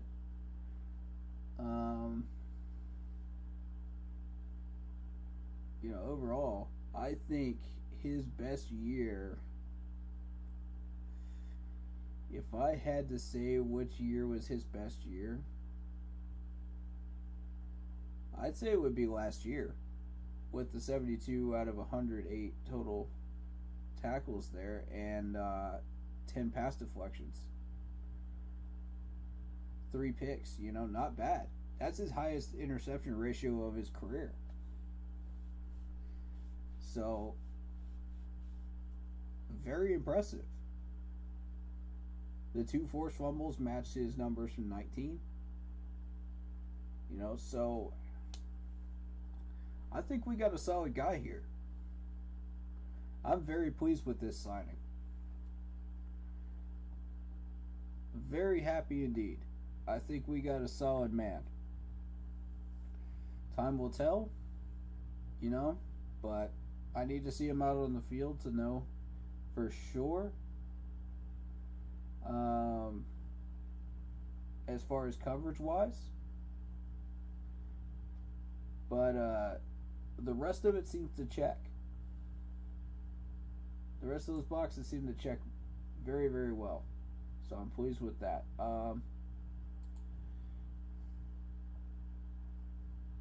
Next we got Foreman.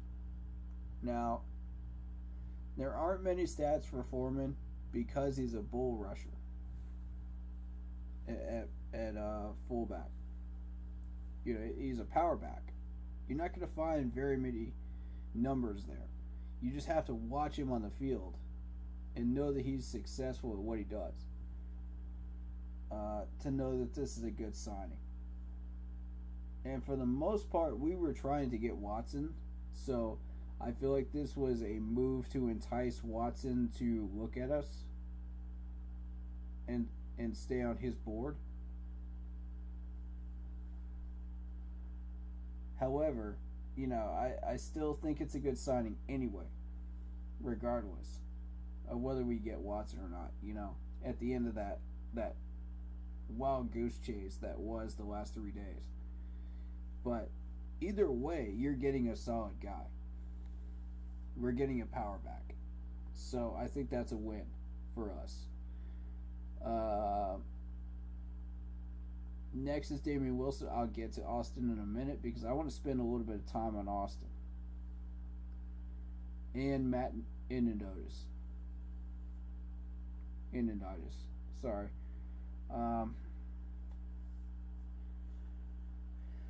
But Damian Wilson. Let's take a look at Damian Wilson.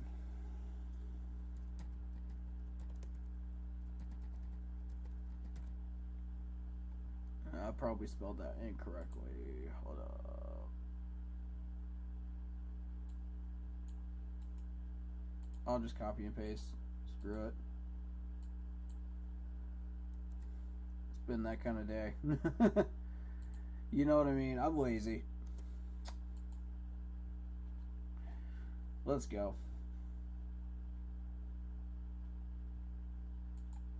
For the Jacksonville Jaguars.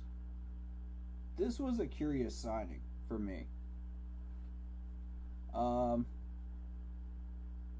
We needed a linebacker. I think we found a solid one here. 59 solo tackles, 3 sacks, 1 forced fumble, 1 interception is what they're listing here. But it goes deeper than that. He got 3 sacks last year.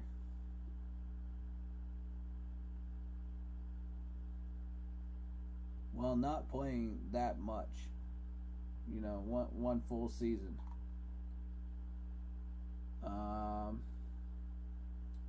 As you can see, he was drafted at 15, so he didn't get much playing time up until now. Up until that last year. So,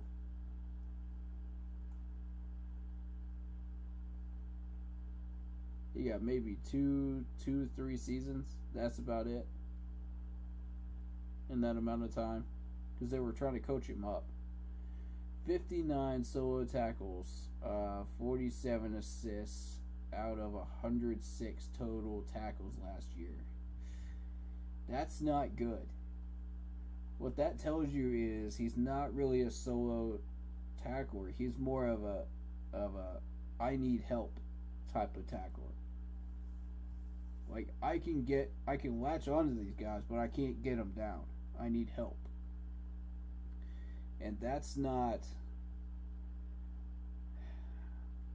I don't know that that's what we want our linebacking core to become. That's not a good trend to follow there. Because otherwise these guys are going to be out for themselves and trying to get selfish tackles. And where does that leave people like him? You know what I mean? Like, if you got a bunch of people that just... where there's not much chemistry, and you have players like Damian Wilson on that team, this guy's not going to get anything. He's not going to get his cut of the pie. You know what I mean? Like, to stop these plays.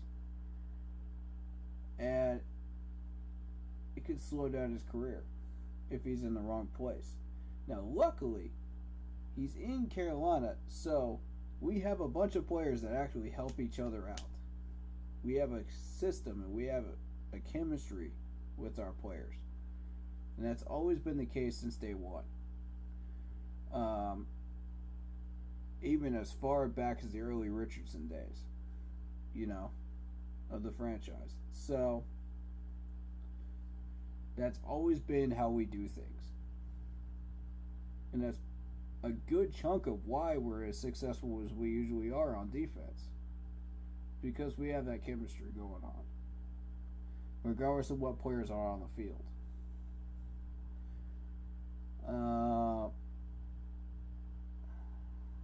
But yeah, this dude is going to need a lot of help. He might just be a coverage linebacker and a run stopper. That's what I'm thinking. That's just based on those numbers right there alone. Now, I don't know. Maybe that's an off year. So let's take a look at his career numbers. If y'all could stop with the commercials, thank you. 240 solo tackles out of 381. That's 138 assists. That number is a little higher than you would like it to be career-wise. But, it tells me he's more so a run stopper than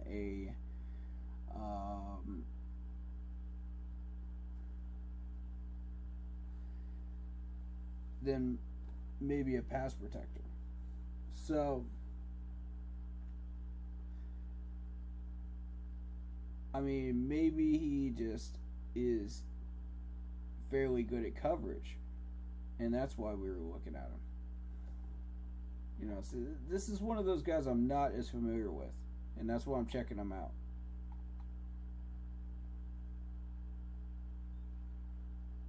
I do like the forced fumble. I do like the 3 sacks. I do like the interception from last year. I like the 5 pass deflections. Yeah, see, that tells me the story I'm looking to find out right there. The 5 pass deflections.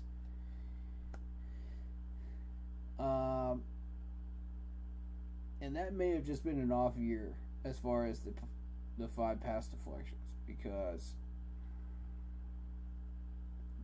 it's 9 total pass deflections for his whole career.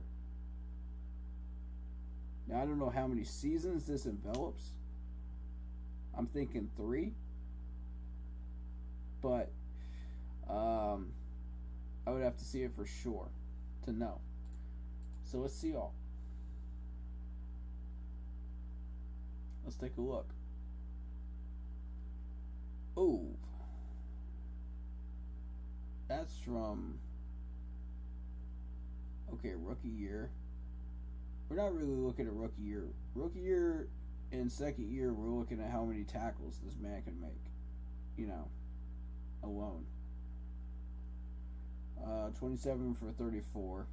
Okay, so he started out as a decent tackler. 21 for 35, 28 for 37. And it wasn't until he hit Kansas City that's when he got a good linebacking coach, and he really taught him the techniques that he needed to advance to the next level and be a better tackler. So you got 52 solo tackles out of 81. 45 out of 73, 59 for 106. But maybe, just maybe, that linebacking coach taught him something else instead and refocused his efforts somewhere else towards where his strengths are. So let's take a look at these KC years. Let's see where that may have gotten redirected to. We're looking for anomaly numbers here.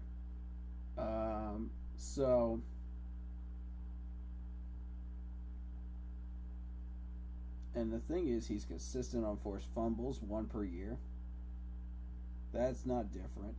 The sacks aren't really different, unless you count the Jacksonville year. So maybe you taught him to be more so a run stopper with help on the line. That's what that tells me. Just reading in between the lines, again, I could be off. So, because I haven't seen him on the field. This is really my first time really looking through his stats and really digging into this guy. And I don't fool around when it comes to new players. I dig into them. I find out the dirty little details that we need to know. Because it's important. Everything pieces together into one big puzzle, which is a win, on Sundays.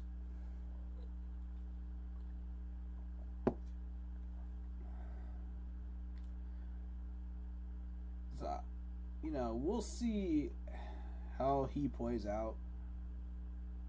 But I want to get a few other people's takes on him before I make a final decision on what I think of him, of that signing. But as of right now, do I like it as a linebacker depth decision? Yes. Because we need linebackers. We re-signed Luvu. Excellent decision, by the way. I'd like to see him get more snaps. We got rid of Daquan Jones, I believe. I don't think it's been made official, but I don't think he's staying. So now we start to get into defensive tackles. And Matt Iniditis. This move right here tells me that Daquan Jones is gone. That's exactly what that tells me.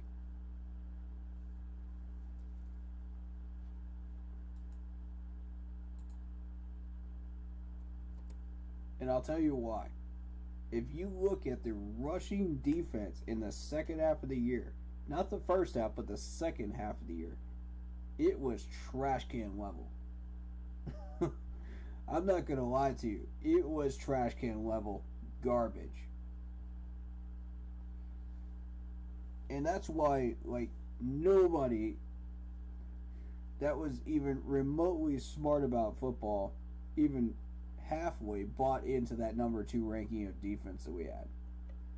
Because they knew our rush defense was awful in the second half of the season.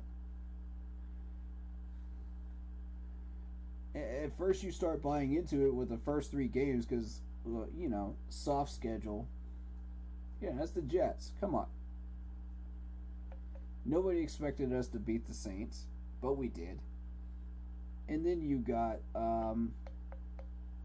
that third game, which, I mean, ended up in a win. We didn't expect that. You know, but it was what it was. So then you roll into the Dallas game 3-0, right? So, of course, everybody's just like, oh, the run defense is so good, it's so good, it's so good. Do you guys remember me saying, going into that Dallas week, those numbers could be a little slanted because of the soft schedule, right? Y'all remember me saying that? Sure enough, second half of the season, that rushing defense number plummeted. And I warned y'all not to buy into that completely.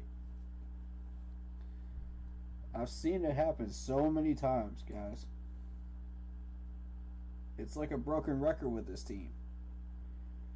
You get soft schedule, everybody's just like, oh, we're riding the hype train. And then you start looking at the harder teams like the Cowboys, the Patriots, you know, and then you look at those numbers and you go, oh, that's what our rush defense really is. That's what it was the entire time. Oh, wow. And that's why we need people, you know, like Matt here to try to stabilize that. However, this is another Temple guy. Ladies and gentlemen, this was a Matt signing right here. Are we really surprised? Are we really that surprised? I mean, come on. The guy's trying to sabotage everything that Scott Fitterer is doing. But Matt Rule's still got a little bit of say left in it, in the tank here. And that's the problem. You know, I know I'm going to get a lot of flack for this, but it's like Kathleen Kennedy with Star Wars, okay? Everybody can't stand Kathleen Kennedy in Star Wars, yet she keeps screwing things up and still has that power. You know, even though it's being taken little by little away from her.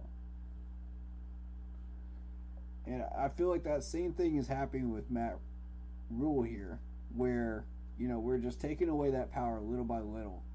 But he's still got full control. You know what? When is this circus ride going to end? We got to get rid of this dude before he does more damage.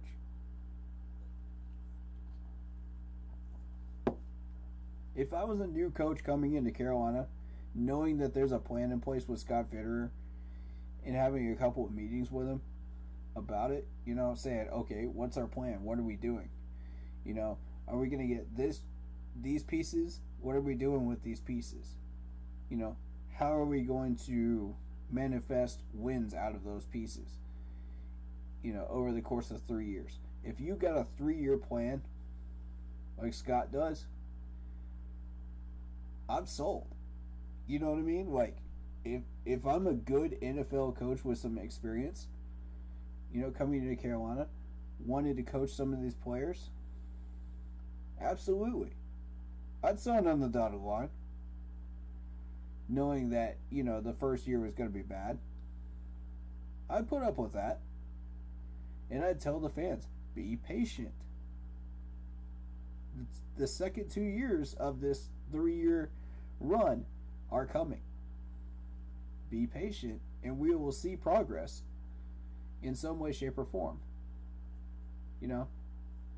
I would absolutely be on board with that. Without a doubt.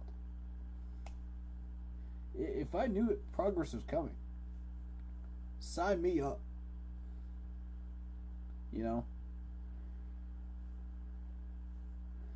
But if I was an assistant wanting to sign with a team and Matt Rule was the head coach, no. Not working for Matt Rule. Not going to do it. Not going to do it. This dude does not understand what we're trying to do. He has no clue what we're trying to do. With all due respect to the man, he has no clue. I'm sure he's great as a person. I'm sure his family are great as people. I would have conversations with him on the street. Absolutely. But as far as when you get into the professional realm with this team and what he's doing with the team, it's time for some tough love. You know what I'm saying? Like, for him. And to this point, he has done so much damage that it's like Barnum and Bailey right now because of him. The thing is, like, it was bad before him too. Ron Rivera contributed to that in his last 3 years when he was here.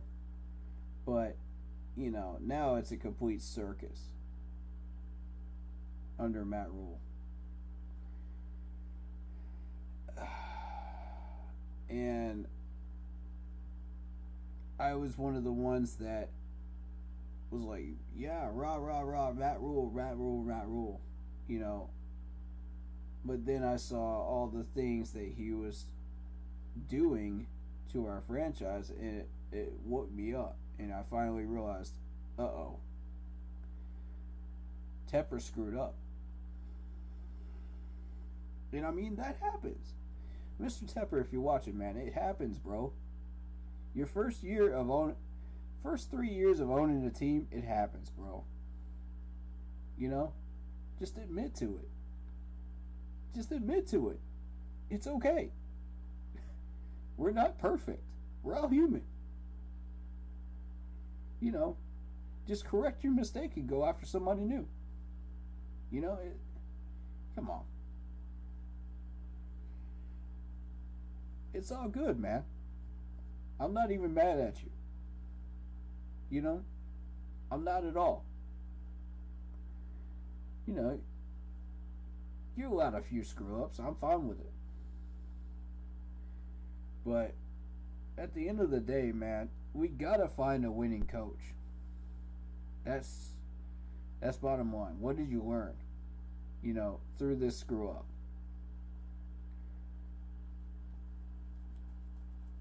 What did you learn? That's the bottom line that I want everybody to take with them today. Through this entire 3-day period of just nonstop Twitter watching, nonstop social media, nonstop blowing up my phone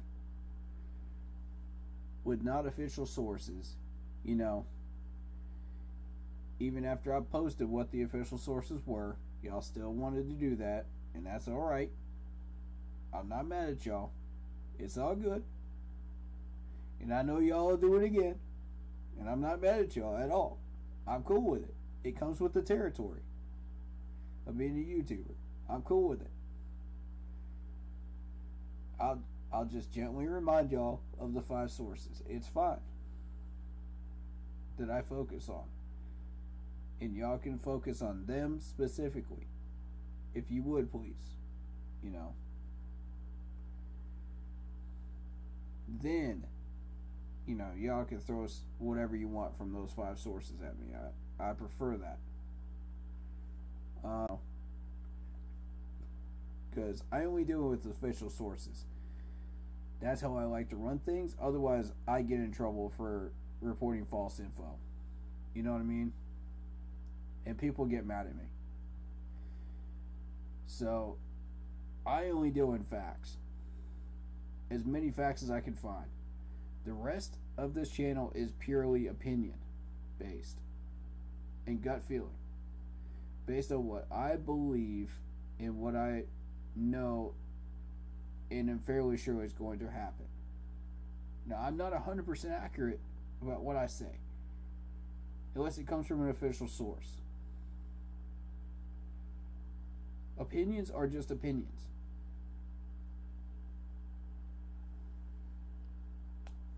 But,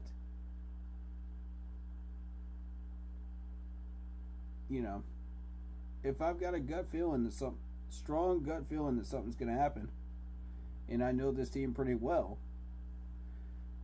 there's a pretty good chance it'll happen. Keywords, pretty good chance. Keep that in mind, folks. I can't guarantee anything. Good or bad. I'm human. I get things wrong. It happens. I admit to those mistakes, and I will be the first one to tell you I'm wrong. If I am.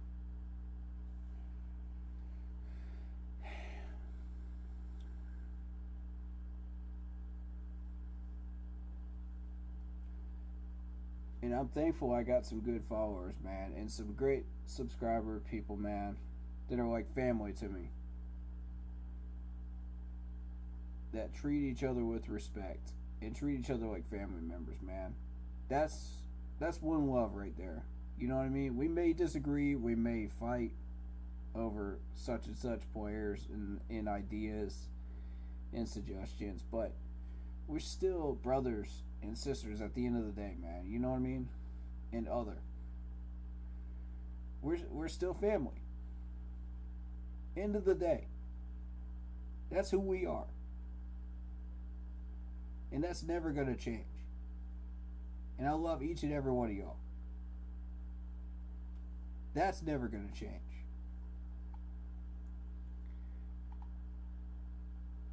So, that being said,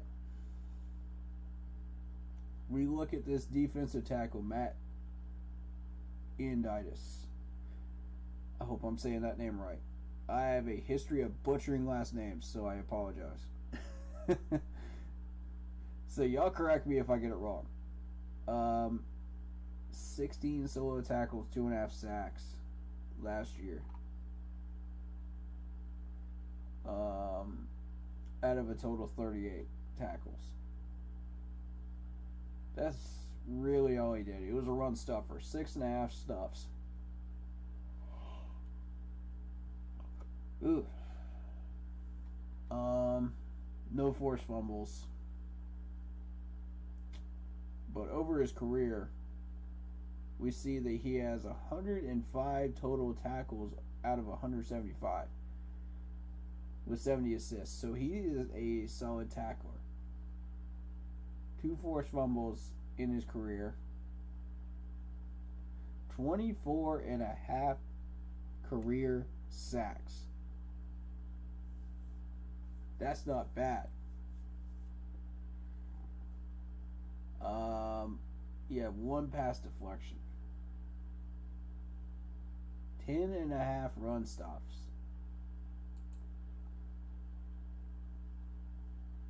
So it seems like he is half and half a pass rusher and half a run stopper. So he's balanced. But more so run stopping is what I'm noticing. 60-40 run stopping. Okay, so he has been with Washington, the Commanders. Oh, Lordy. Where do they come up with these names? Anyway,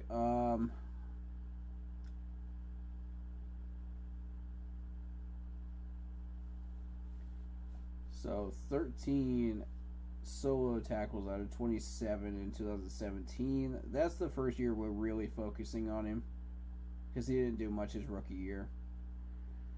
1 forced fumble, 4.5 sacks. Okay. So his next year in 18, we're looking at 7.5 sacks, 1 forced fumble, 1 fumble recovery. Now you have to wonder if that was the same fumble that he forced. I don't know. I'll let you be the judge. 23 for 31 solo tackles out of total tackles. 8 assists. Not bad. You know, not bad.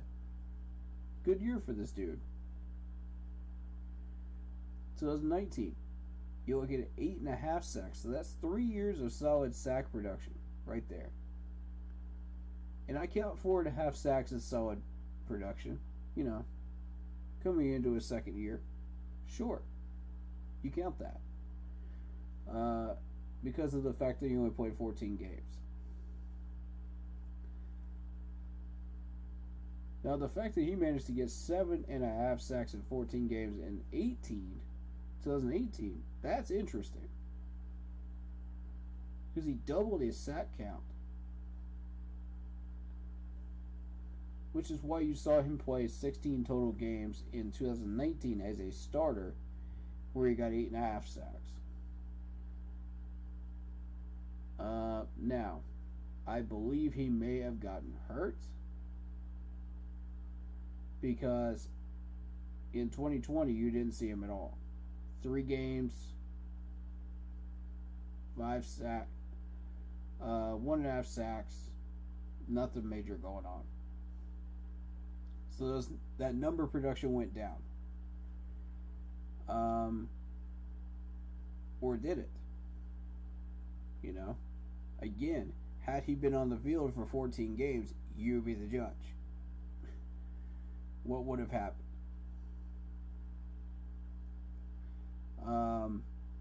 But in 2019, you're looking at 42 solo tackles out of 64. Not bad. Not the greatest, but not bad. You know. Moving on to 2021, last year. This is where it gets interesting, folks. You're looking at only 2.5 sacks in 16 games. 22 assists. 16 total solo tackles out of 38 total tackles. So his production went way down. But here's the number that I want you guys to see right here. The stuffs went up to 6.5. 6.5 stuffs. Run stuffs. So they used him as a run stuffer and focused his attention on that, which was a mistake. Because that drove all of his production down. All of it. Now, that may have been because he was recovering from an injury, which, knowing Ron Rivera, I wouldn't doubt it. He's been known to misuse players and put them out there when they're not ready. So, that tells me that that may have been a serious injury in 2020 if it if it was an injury. Therefore,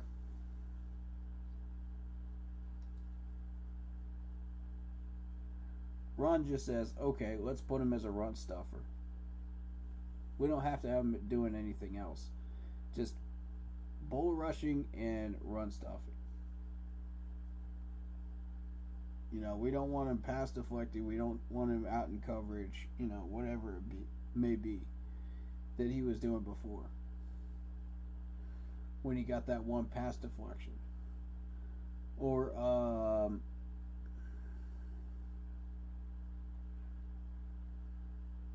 you know, when he went nuts before with his numbers. But overall, you're looking at 105 for 175 total tackles. So, open field tackler. Good to know that, you know, going forward.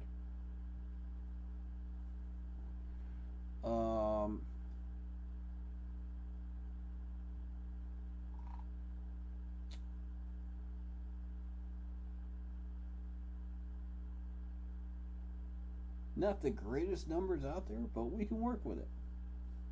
We can work with it for sure. I've seen better ones from the defensive tackles that we have, but, you know, we can work with it.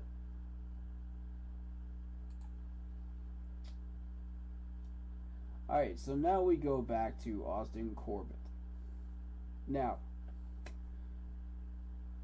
these numbers are not going to show up in the stats board for offensive linemen. And the reason why is because they're offensive linemen. Frankly. So, what we have to go on here with Austin is his work with the Rams last year, which was excellent. I was very, very impressed with him. And yes, I did recognize the name when it was posted. However, I didn't know much about him.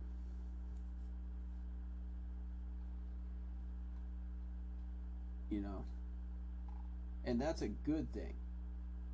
When you have an offensive lineman that is doing their job and not getting noticed, that's a good thing.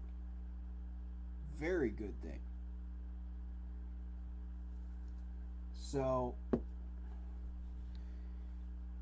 I think that's a very good signing. I'm very pleased with it.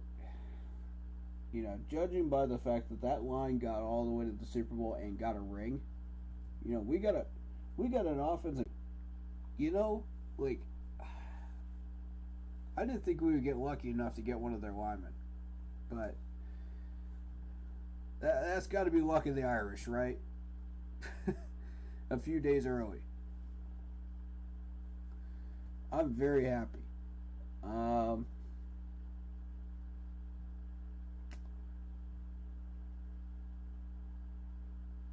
But yeah, where do we go from here? You know, what do we need? So let's go position by position, what we signed versus what we need. So, wide receiver, that Higgins signing plus the DJ extension probably tells you that they're considering that Robbie Anderson trade to New England. They're not throwing it out the window, but it's there. You know, that opportunity is getting stronger by the day.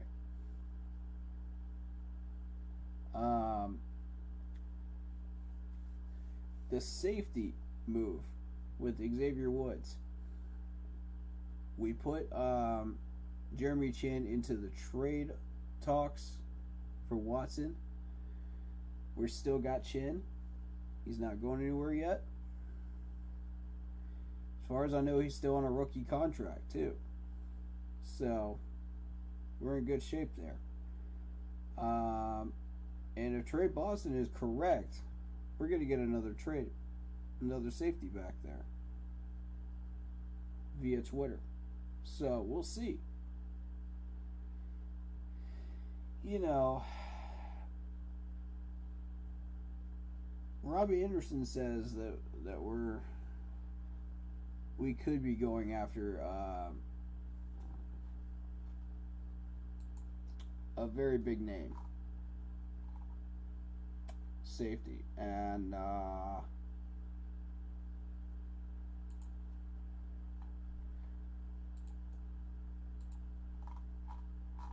by the name of Tyrann Mathieu. Now, are we getting him? I don't know. I don't know.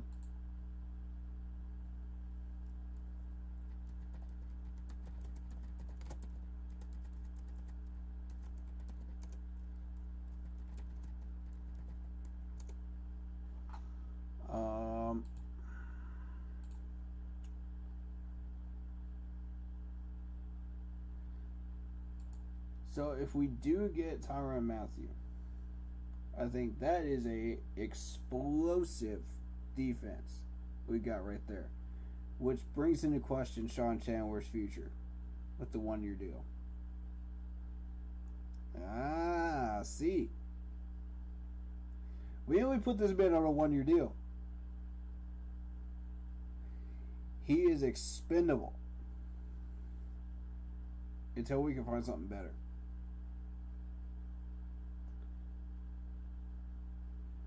I didn't like him being re-signed to begin with, but if Trey Boston is correct, this could get real spicy back there in that secondary real soon. And Sean Chandler might not be on this roster much longer, which makes me a happy, happy camper. But yeah, great day, man. It's been a great day as far as signings. And we really dodged the bullet on this Watson trade too. The $230 million. Oof.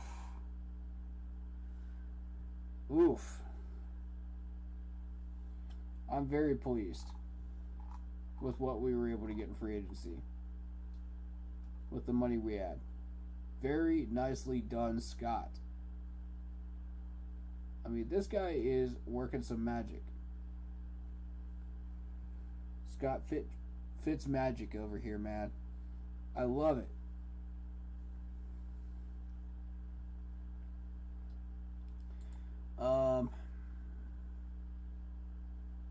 We got the power back that we wanted. We got a safety that we wanted. We got a wide receiver, so we added some depth there. We kept Brandon Zylstra. We kept Marquise Haynes. I see a lot of potential in Marquise Haynes. I like that move. AJ would have been trade bait. Morgan Fox would have been trade bait.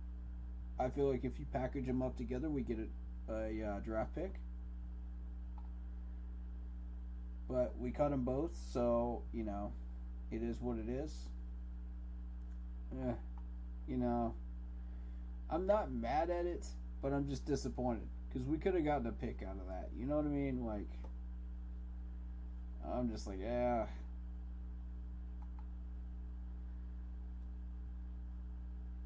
Again, it's Scott Fitterer's team. He doesn't have to listen to me. He can do what he wants.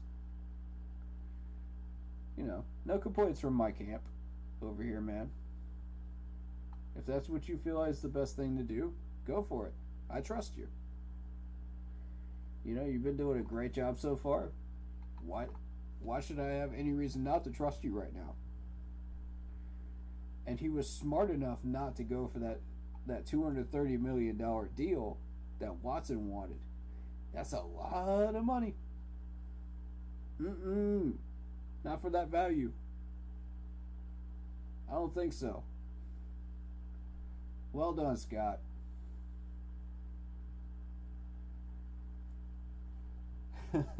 Everything else was green light, and then you saw those dollar signs on that contract, and he said, "Hold up, pump the brakes. We ain't doing this." I don't blame you, Scott. And that's the interesting thing, because the same Scott Fitter that is overpaying our players. I mean, keep that in mind, guys. But, you know,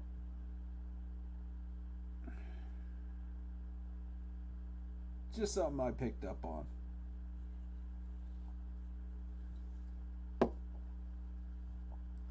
But I just got a feeling it was Scott that pumped the brakes on this. I really do.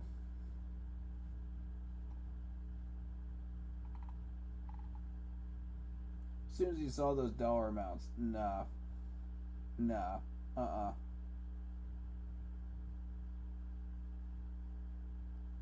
I mean, the trade value itself in picks and players, yes. I greenlight that all the way. And you know me, I'm one of the most cynical people in the fan base when it comes to what we give up versus what we're getting, you know, in trades. I'm one of the most cynical ones. And I want proper value, and I don't want us to get screwed in the process of doing it. Likewise, I don't want to screw over other teams too. You know, I want them to get what they need, you know, in the process. So that's why, you know, I'm asking for specific teams whenever I name a trade suggestion. You know what I mean? I'm not just gonna throw out some random team and be like, I got this off of Madden and no. I have two people that are a witness, okay? Just so y'all know this, I had two people that are a witness that have watched me on video chat come up with trade suggestions without even turning on the system.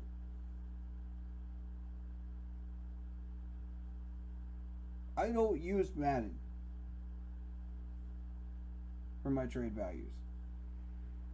And I got one of those comments too. And I said, nope. Nope. I use the actual metric system for how trading should be made to happen, which is value for value. It has to balance. If it does not balance, it's not a good trade. One team is getting screwed, the other one's getting way too much. And it doesn't take somebody that's brilliant into trading to figure that out. Now, as far as how you value the players, how you value the picks, you know, in these trades, that's a different matter. And again, I'm telling you, I don't use Madden. I don't. I say that to say this. 2015 Madden had the most accurate trading system that is closest to what the NFL uses in metric system. So if you want to get the proper trade value in a Madden game, use 2015.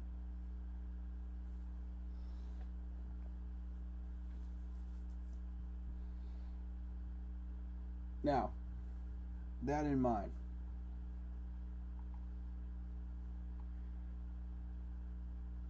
if you factor in the blockbuster trades of, you know, Stafford to the Rams, you know, and the most recent ones, that whole metric system just went out the window as far as quarterbacks are concerned. It's gone. It's out the window. You can't use that system for quarterbacks anymore now, because people are asking for everything in their backyard. Like, it's ridiculous. So naturally, the Texans asked for everything in the backyard for Watson, which I'm not surprised they did it, you know. I'm not happy they did it, but I'm not surprised they did it. Therefore, we had to match that, and we did. Without killing our future developments. And we were able to pull that off successfully with what we offered. You know, it slows down the development of the offensive line, but we had the money in free agency to make up for that. Which you see, we just got a center, we just got a guard. You know, when I'm from the Rams, when I'm in a punter from the Rams. You know, a trick punter. Johnny Hacker. So, you know, we had the money.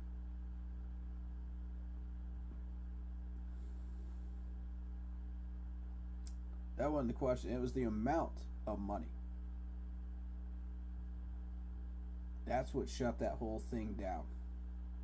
And I think we made a smart decision. I really, really do. Because if we had kept that going, that would have not led to... You know, that would have led to the Panthers writing another chapter in the book of how not to run a team. And how not to rebuild.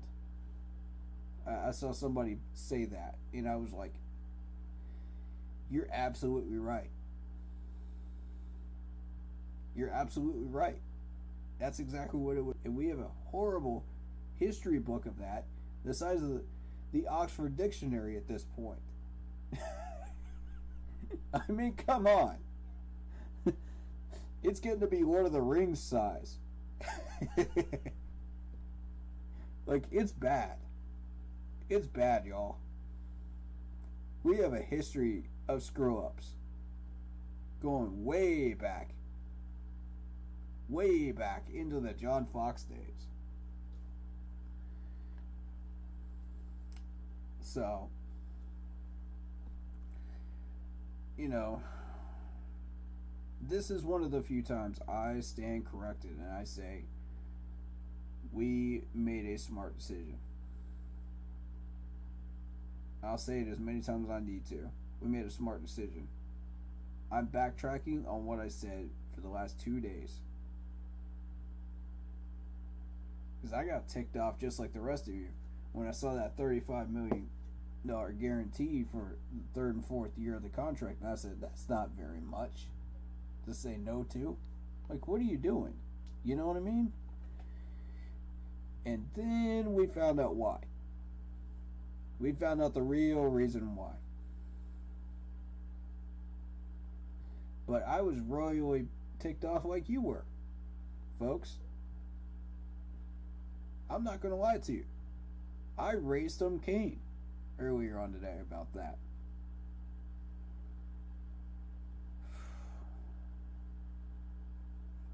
I'm just glad they didn't see my comment after that one, man, because I let them have it on that comment. I was getting ready to lay down the wood.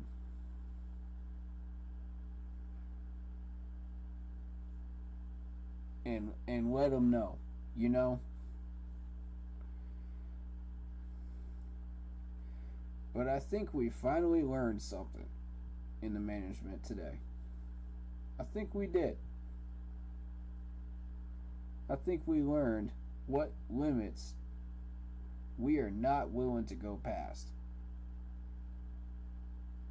And what not to do.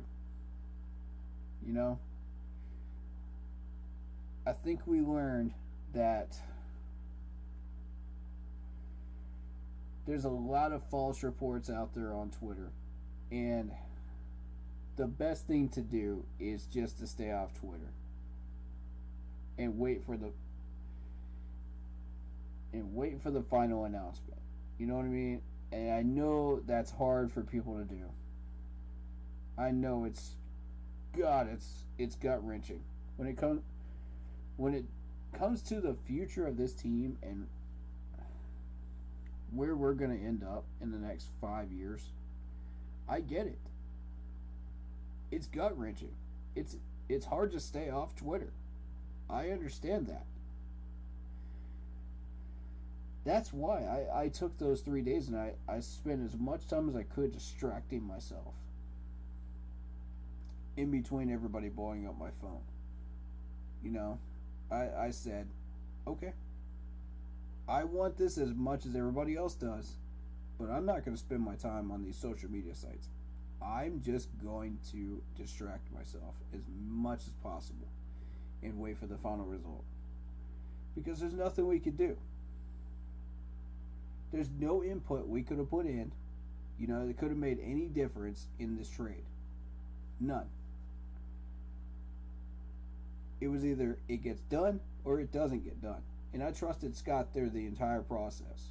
And I said, okay, either it happens or it doesn't. Scott's in full control. I trust him. Let's do this. You know, everything else is green light. Let's see what happens. You know, there's nothing more we could have done as fans but just sit there and wait. And waiting is the hardest part, man. Waiting is always the hardest part. If you've ever had to wait for anything, it's horrendous. It's rough. It's that fear of the unknown, man. You know? That's what gets to us. And it sucks. And you look at the world today and you think, we're not alone. Everybody's afraid of different things.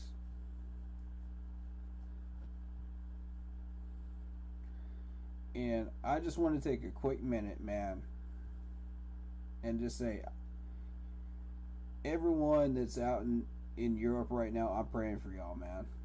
Whichever side you're on, whether you're stuck in the middle, whether you're, you know, wherever you're at, man, I'm praying for y'all. I'm praying for peace. I'm praying for love. And I'm using this platform to do this because it's important to me. And this has nothing to do with football. But I needed to take that minute. You know what I mean?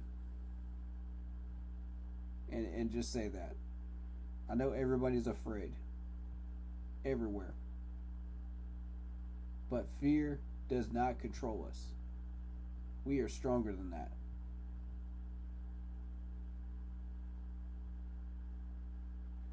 That being said, I know y'all were scared of the results of this Watson trade.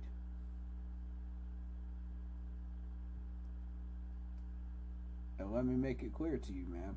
There's nothing more we could have done. Either way to influence it. So, you know, whatever we decide to do, it's not going to make a bit of difference.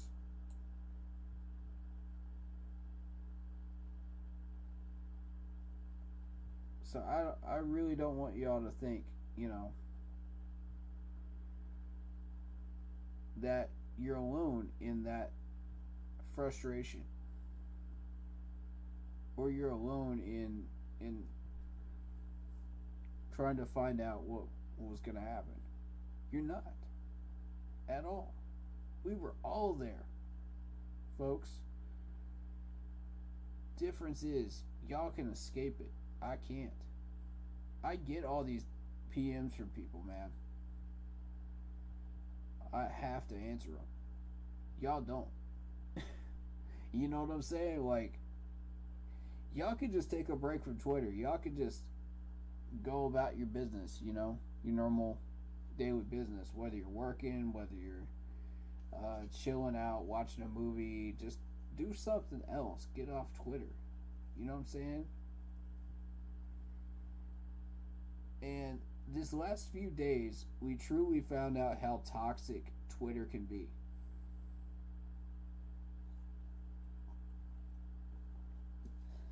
Yes, it can be a tool, but it can also be abused, just like anything else. And it can be an addiction too. And I'm trying to tell y'all, man, it's a sad thing. It's a sad world where we're addicted to trying to find out the truth with all the lies out there. You know, from false trolls, you know, spreading garbage about what teams were still in the hunt and, you know, for Watson and whatnot like that. It was a bunch of trolling. It was a 3-ring circus of trolling, and it got ridiculous. And I just said, now y'all truly are starting to understand why I dislike the media. Now y'all are starting to understand. Like, this is just a taste of why I dislike the media. And I've called this certain guy out a few times, Dean Jones, who just reports on everything that's popular out there. He just repeats it. It's just recycled garbage on his articles. That doesn't help. Bro, that doesn't help us. Offer up some suggestions that help us. Otherwise, don't recycle it. You know, that's...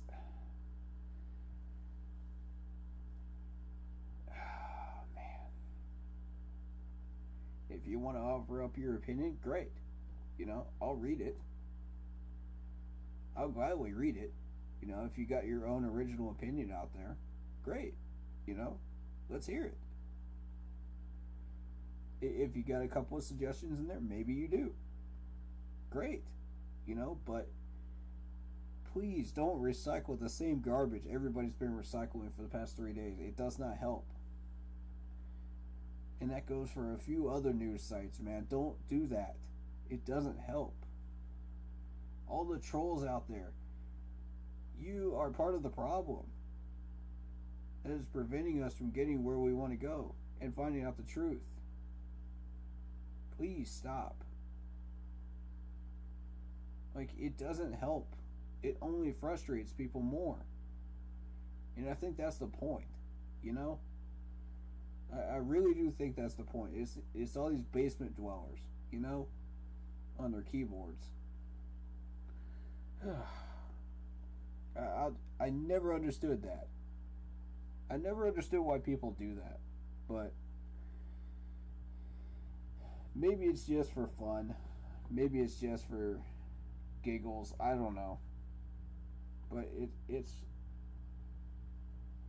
when stuff hits the fan like this, man, and we gotta find out the truth. You know, I mean, the circus comes down to the main attraction. We gotta find out the info, man. You can't be doing that. Because people are gonna buy into that garbage.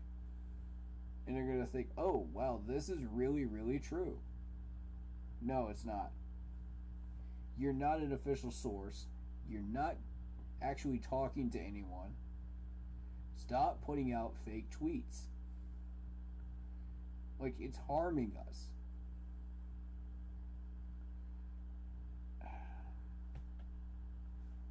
But enough of that, man. That's the media. That's my rant on the media. I've been saying that for years. But come on.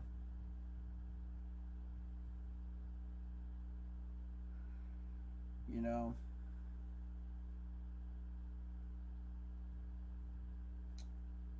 it keeps us from getting to the truth.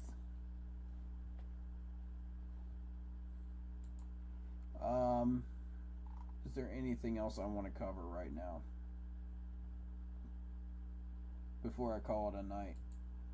Because I don't really feel like doing film study tonight. I feel like we should start that next week, based on the current situation with the Watson trade and all that. So, you know, I'm not in a hurry to jump straight into film study until next week, specifically. It'll be early on in the week. either a Monday, Tuesday, or a Wednesday. One of those 3 days, I'm going to try to get a film study stream started, and then we'll go from there. And I'd like to have my buddy LD in here too, so he can watch this stuff with me and point stuff out too. You know, and I can point stuff out for him and the rest of you on stream.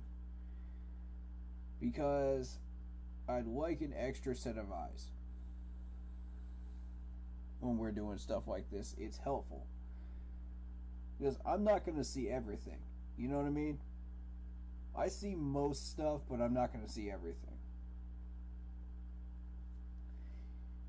Plus, anyone that is more knowledgeable about spotting stuff like that, please do jump into chat, jump into the comments section, hit me up in the comments, hit me up in the PMs or DMs on Instagram. You know, I'd love to hear from you. You know, we'll schedule a stream where me and you are picking out stuff on film studies, you know, and in the stat room. Or more importantly, contracts. If you know anything about contracts, please do contact me. Because I would love to do a stream alone just on contracts in the NFL and learning more about them. And it would be beneficial for everybody in the chats and the subscribers and the followers to learn more about that. You know, because a lot of people don't know. There's maybe like 10% of the fans that know about NFL contracts. Maybe 10%. That's a small margin, guys. If you know something, please do hit us up. You know, either me or David and Kesha, man. Hit either one of us up, you know, and we'll schedule you. Because, I mean, this dude gets messages. I don't know if he gets any messages about this stuff, but, you know, he'll run them through me, specifically. But my PMs on Facebook are wide open. My DMs on Instagram are wide open. I prefer PMs on Facebook, but if you would like to DM me on Instagram, I definitely accept that too. You know, because I follow those too. But I'll see the PMs on Facebook first. Instagram is where I do a lot of my social media business these days, so that's where, you know, that's why that's the second choice. So if you want to hit me up on that, it's what is my show? It's Shadow Warrior 645. That's my gamer tag. You know, so, and that's the same on Twitter as well. If you want to hit me up on Twitter, go for it. Although I don't check my Twitter that often. But again, that's Shadow Warrior with 1W 645.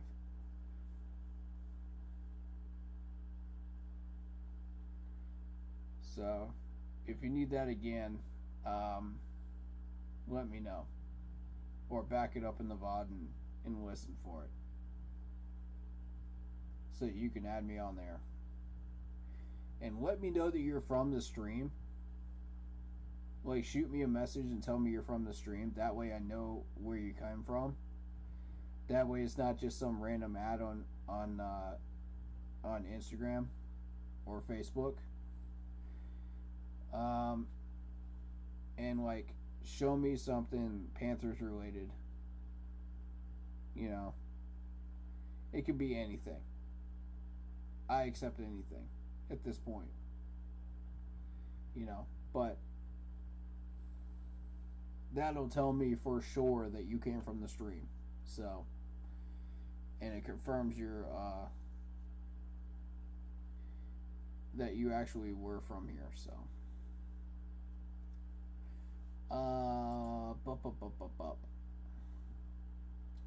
So now,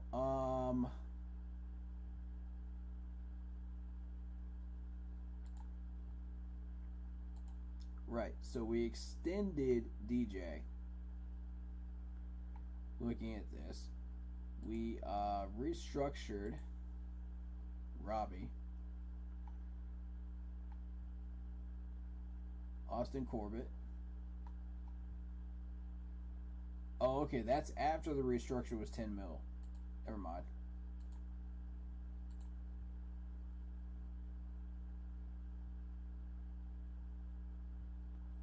I'm still gonna say trade for Robbie Anderson, because I think if New England wants to trade Robbie for a second, I'm green-lighting it. Now,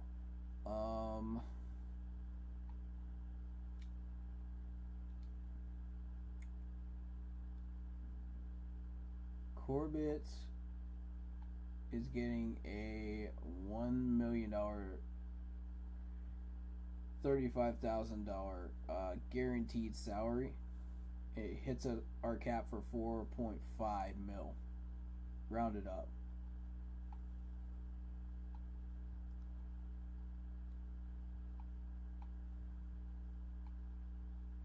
Luvu is now off of the rookie contract, so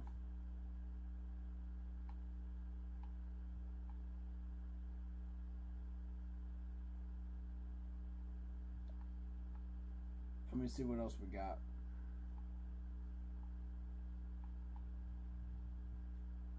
Alright, PJ Walker is on an $895,000 contract right now for 1 year.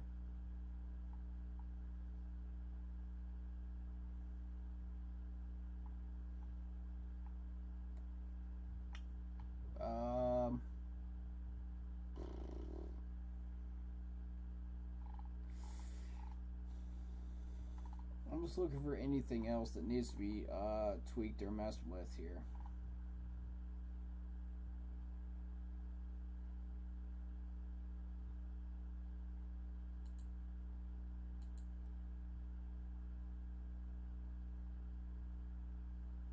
But as of right now, we're looking at $33 million, $33.5 million of cap space. That's pretty doggone good. I don't know what... Did they factor in the Chandler one? Yeah. We extended him. So... I did not see the number on how much we extended him for.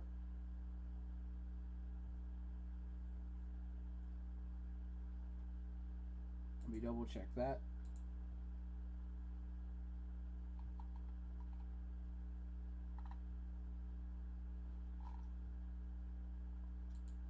Do do do do do do do do.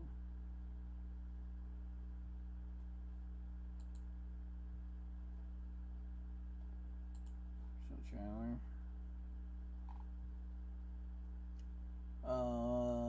No, they did not say. Alright, that's what I wanted to know. They did not say. So.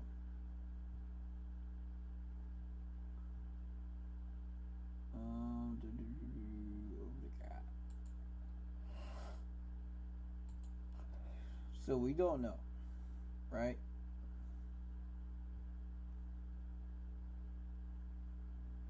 Okay, Burris is scheduled to be a free agent. That's what I wanted to know earlier. Interesting. Okay. Toss Melvin. Don't want him. Daquan Jones, toss him. John Miller, toss him. Matt Paradis, we decided to toss him. We got that center. Gilmore, we could sign back. That's possible. Trent Scott, no. Toss him. Jermaine Carter Jr. Now that's an interesting one. Maybe. maybe we re-sign him. Maybe. Marquise Haynes, we re-signed. There's Laquan Edwards. I have no idea who that is, to be honest. And Mike. So, no. I don't see Dante Jackson coming back. Dante's going to be asking for the moon and some stars on his way back in. We could try it. I mean, we could try it.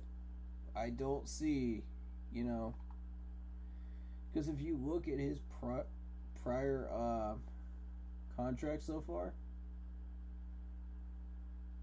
you look at it, for a 4-year deal, you're looking at a $6.1 million deal. That number is only going to go up, considering how good he was,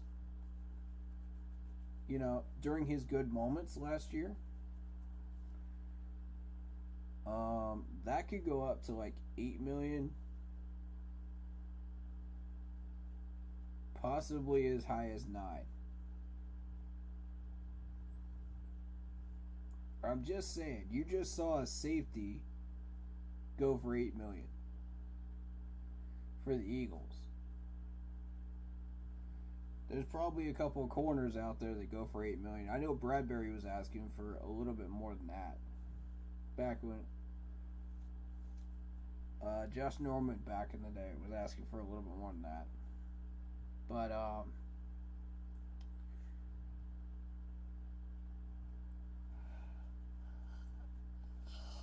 ooh, excuse me.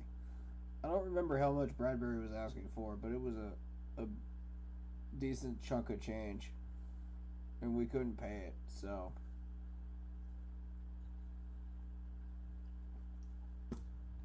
here's the interesting part. Now that we've got the $3.5 million, the 35 point, how much was it? 30, 35.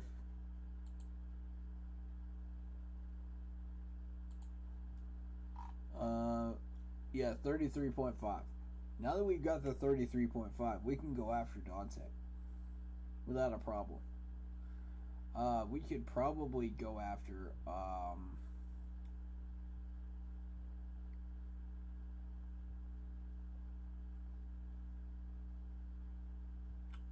that linebacker that everybody wants. It's possible. Yeah. It is possible. But do you want to spend that much money on a linebacker? See, that's the thing. And we got that guy from the Cowboys for a lot cheaper. We'll see how he pans out. But he could be a winner for us, man. Who knows? There's a lot of question marks with some of these players.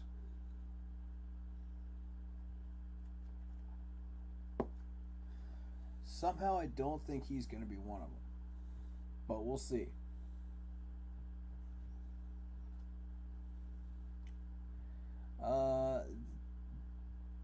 We're still 37.8 mil in the red for 2025. That's the problem.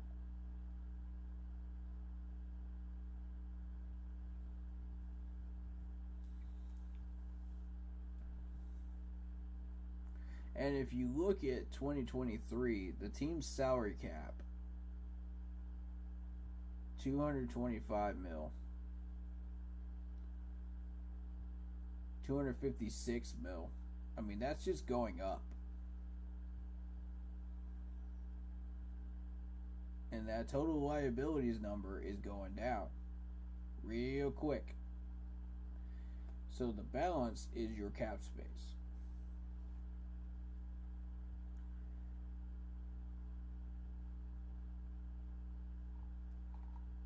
For those that don't understand how that works.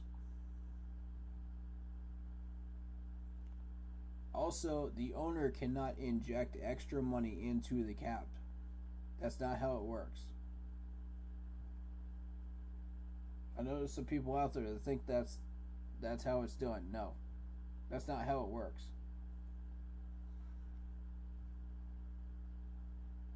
That money comes from a lot of different sources. Some of it, actually a good chunk of it, comes from what we put into it. Tickets, merchandise money, collectibles money,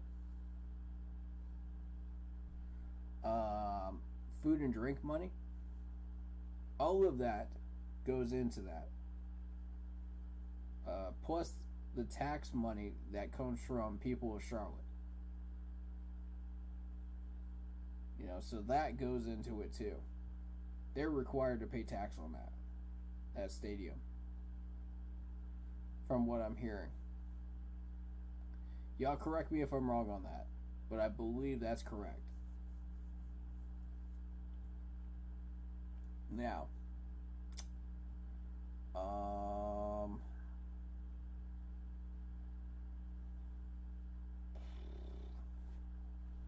is there anybody we want to discuss?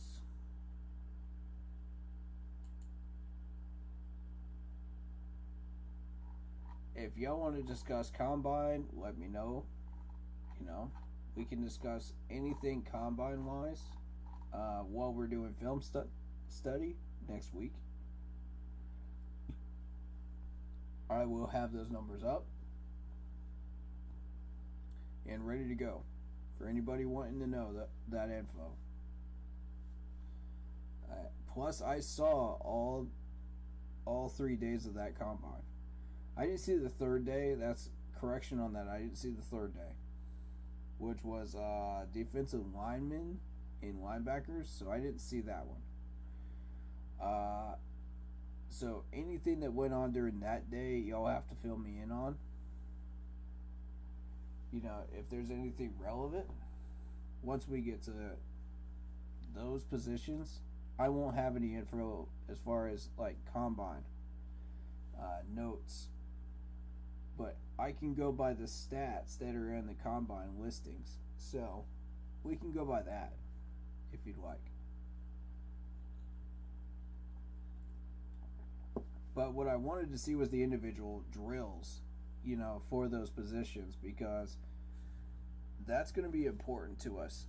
You know, if we're going to be drafting defensive linemen, if we're going to be drafting a linebacker, we need to know that.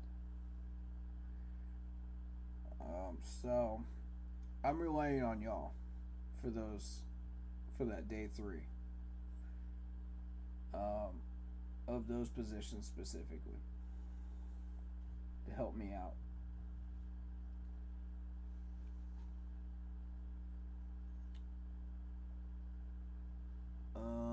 Anything else we need to discuss as far as I know?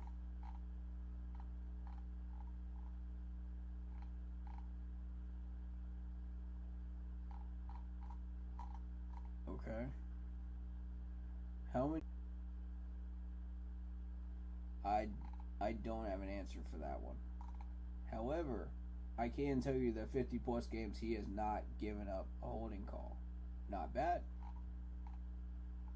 Not bad.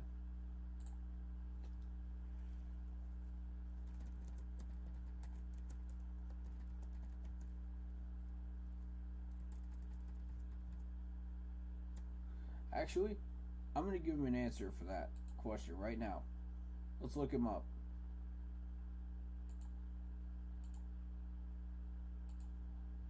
Let's give him an answer to that. Bradley Bozeman, right?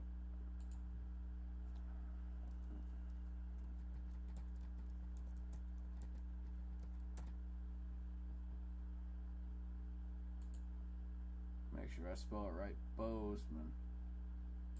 Alright, so it's a Z. I got you.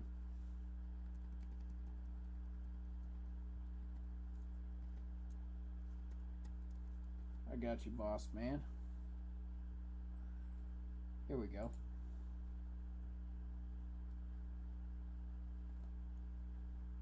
Haircut. There we go. Alabama offensive lineman. Now here's the thing. They're not going to tell you that on ESPN.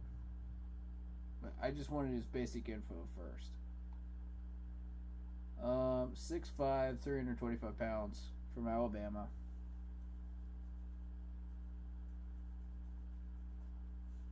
He was a round 6 pick, number 215. His 4th season in the league. That's now 2 Alabama offensive linemen we have on this board now. On this line. Nicely done, Scott. That's how you build a line. With championship material. Right there. That is how you build a line. This dude knows what he's doing. Thank you. Finally. Somebody that knows what they're doing in the GM's chair. Man, it's been too long. It's been far too long. Credit to where it's due. I am showing love to you, Scott. Thank you so much for getting us a good guy. Now, how many sacks has he given up? I don't know that info. He was formerly with the Vikings, wasn't he? Is that where he was? Ravens. Okay.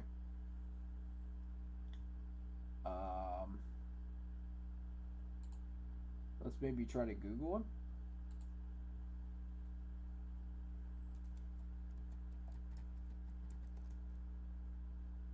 Riley Bozeman, there he is. Maybe if we Google him, maybe we'll find something. Pro Football Reference. Let's try that.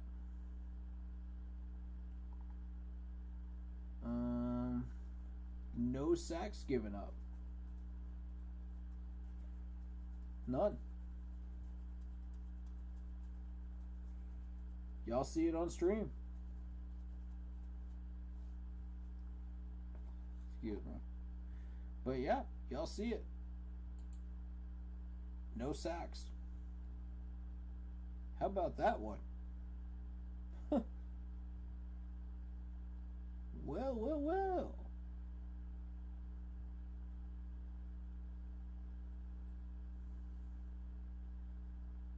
That has got to make you happy right there. He started all 16 games in 19, 20, and 21. Started 14 games in 2018. And look at this, folks. This is even more interesting. In 19 and 20, he started as a left guard before he ended up being a center. Well, now, that's an extra added tool right there. The fact that he could play both positions and without a problem,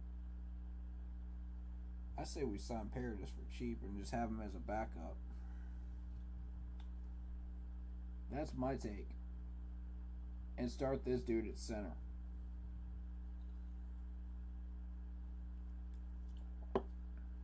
That plan's got full go from me, man. I got full green light on that. Make this man our starting center. If we got to put him at guard, we'll do it. We've been having a lot of trouble with injuries on the left side of the line. By all means, do what we got to do. I like it though. Yep.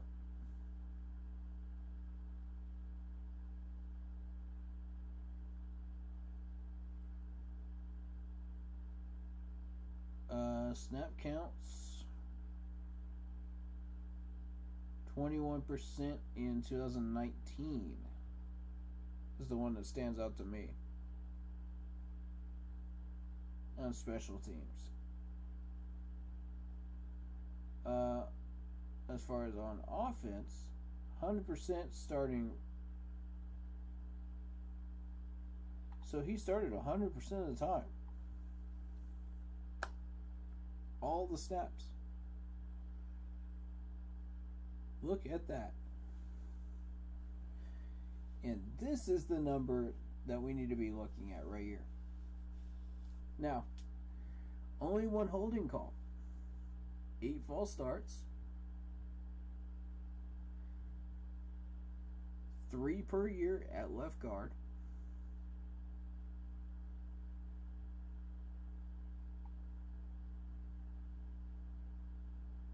Now, I don't know what that one is. But all penalties. Oh, okay. Okay, declined or an offset by an opposing penalty. Got it. Okay. I see. So, all penalties, 10.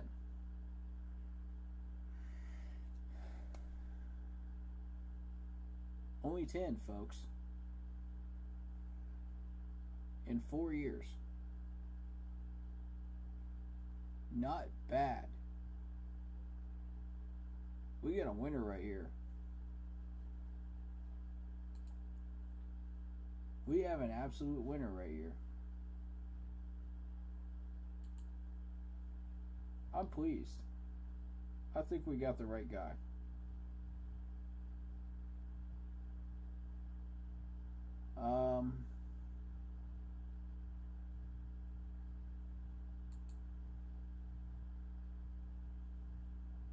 We've still got some work to do. You know, but I'm pleased.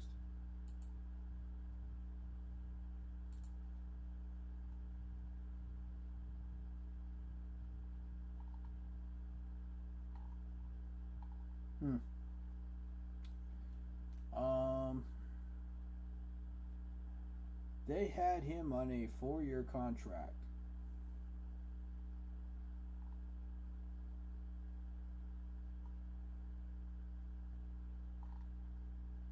Not bad.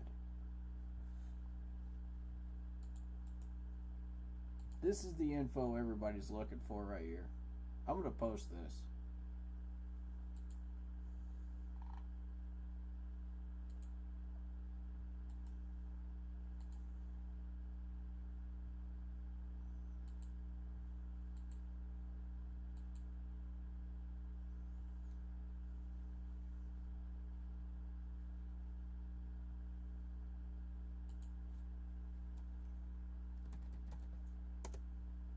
None.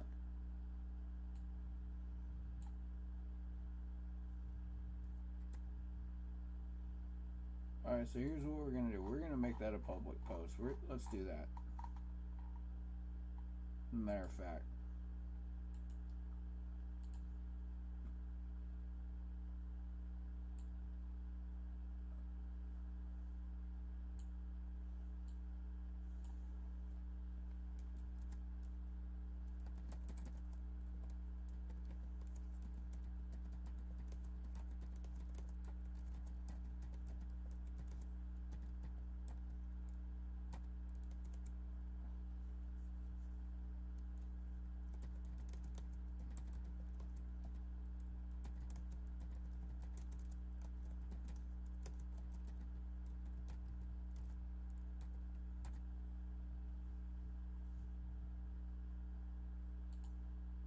There we go. And hopefully that answered your question. His original question was how many sacks were given up by Bradley Bozeman. So there you go. And the answer is none. In 4 years. Plus he plays left guard. So I think we got a winner right here, guys. I'm very pleased with this. Only one holding call in 50 plus games. Yep. That's a winner. So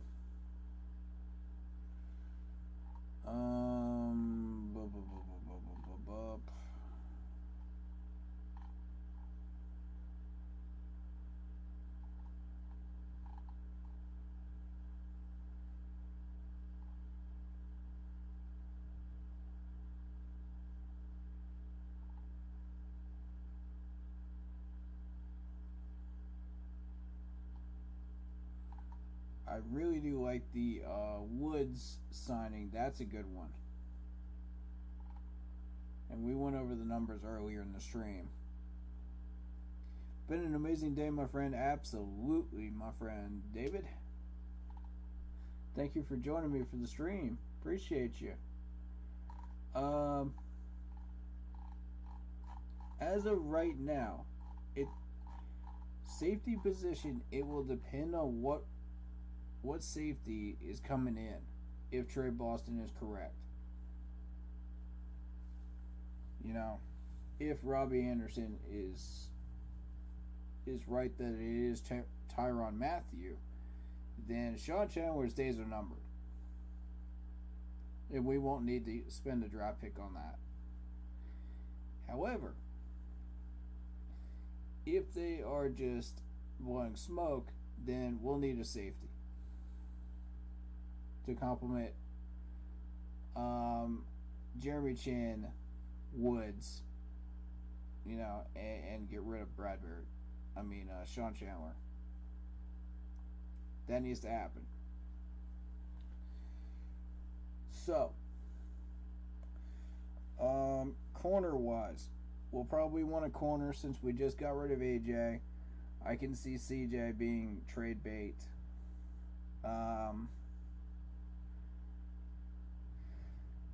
I don't see Stanley Thomas Oliver doing anything. I don't see, you know, any of the other small corners doing anything.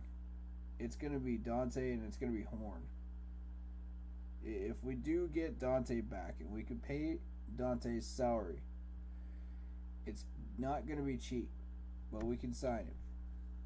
You know, knowing Scott and how he's doing things, it will not be cheap. But I could see corner being interesting, you know, this following year. We're letting Melvin go, which I agree with that one.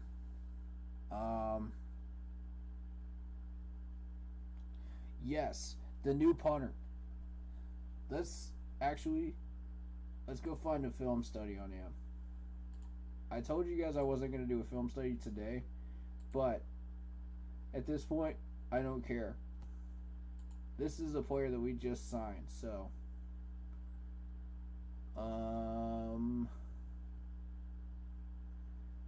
yeah, let's look him up, shall we?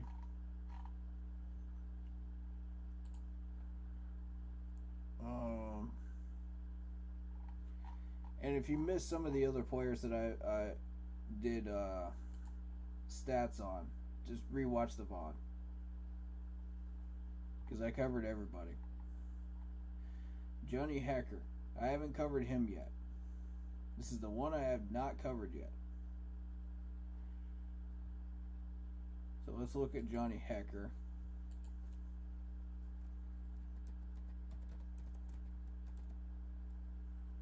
Johnny Hecker highlights.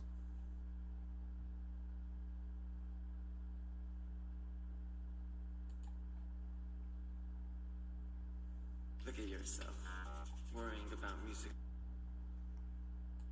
Stupid ads. Alright.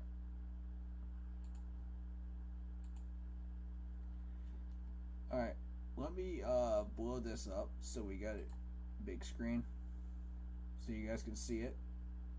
Alright, there we go. Alright, so this first one, it looks like they're playing the 49ers. And this is that end zone play that David was talking about here, that he told me about in private chat. Alright, so let's go. It's a fake and Hecker completes the pass. It's a first down for the Rams. Wow. Let's back that up for a second. I want to look at this one. This dude's got an arm. Wow. You're starting to get hurt, coming in, win 3 or 4. And look at this. Nobody pays attention to this guy. Wow.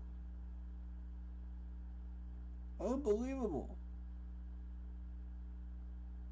What a play call right there. That's beautiful. He's out that long. It's a fake, and Hecker completes the pass. It's a first down. No kidding, dude. Rodney McLeod on the receiving end. Hecker from his Rodney own McLeod. end zone.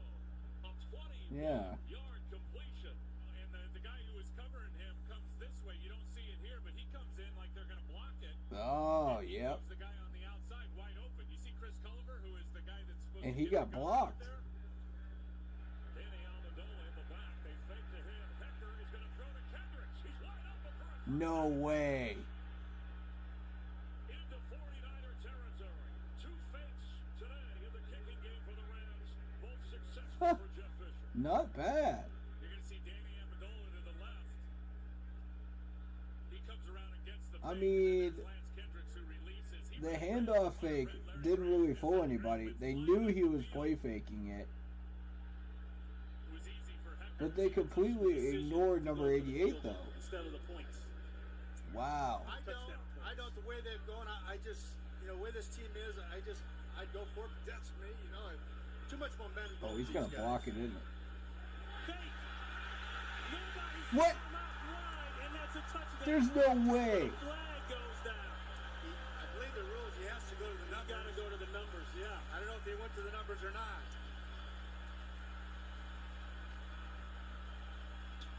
Flag or not, that's impressive.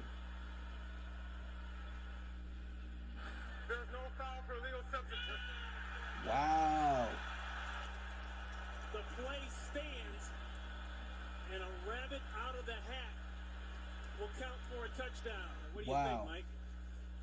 What key is that he participated in the previous play. So then coming in Okay. inside the numbers really is irrelevant at that point since he was in the previous play.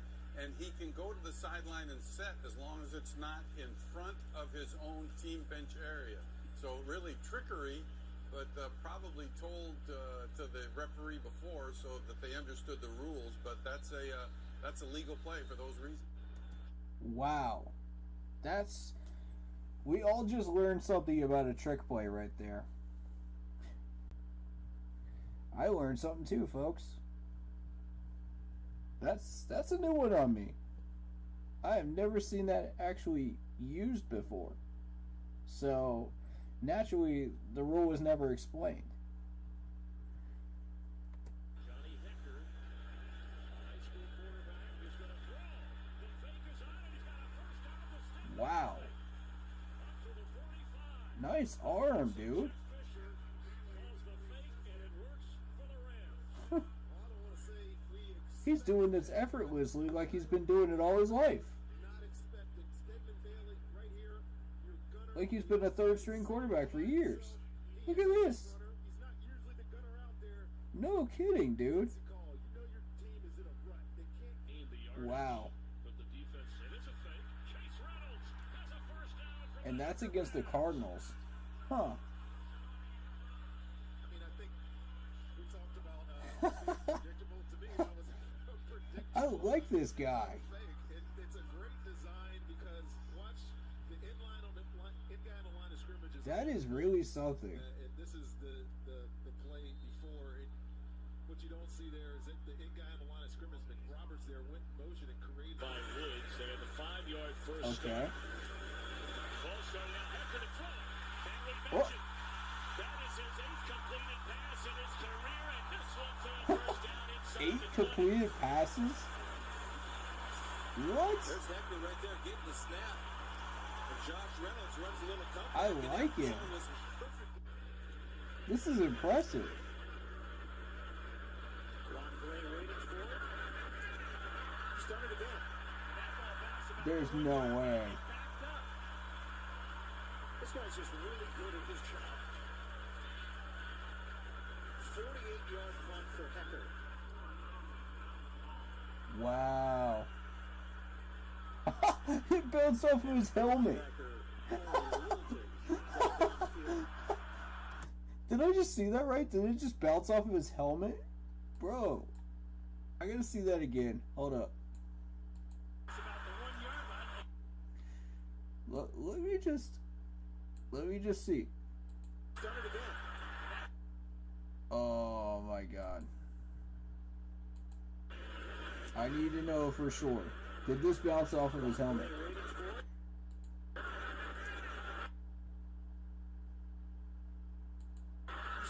No, it bounced off the... It bounced off the 1 yard line. This guy's just really good at his job. Unbelievable.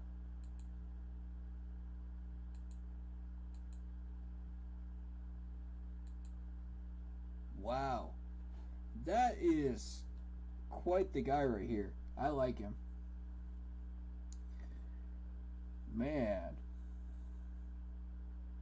We just got a steal out of free agency right there with him. This is really going to help our special teams.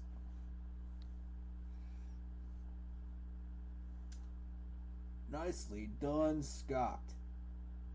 Wow. I'm going to share this so that the people that missed this on stream can see it.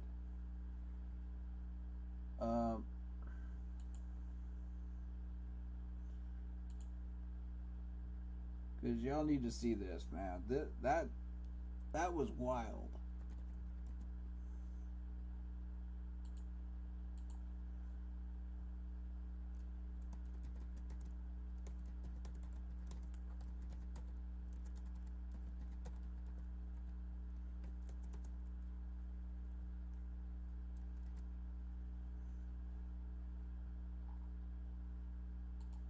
All right, there we go.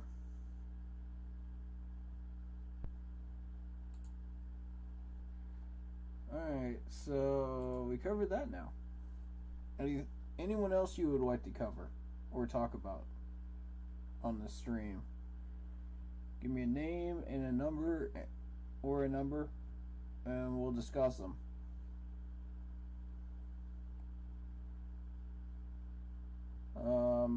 As far as people that are already on our roster or signed today. We'll talk about draft picks on the next stream when we do film study, and we'll only focus on the draft picks. But right now, let's talk about players, you know what I mean? What do we feel that we still need? On defense, I'm going to say safety question mark, because we don't know what's going on there with the third safety. So for now, question mark. Corner. I'd like to see one more corner get drafted. But that's just me. We got CJ, we've got Gilmore that could come back. We got Horn, and we got Dante. That needs to be resigned, which we can now do with the amount that we have, 33.5. So, and some of that will be taken out of that because of the signings that we just made today. So, I don't know how much, but it'll be a sizable chunk. So, we're probably looking at around the 20s range, early 20s range, left over right now. So if you want to go for Dante, it's possible to do it. But like I said, I don't know the details of these contracts. So I can't put a number on how much we have left. Yeah, let's talk about linebacker next. Because we just signed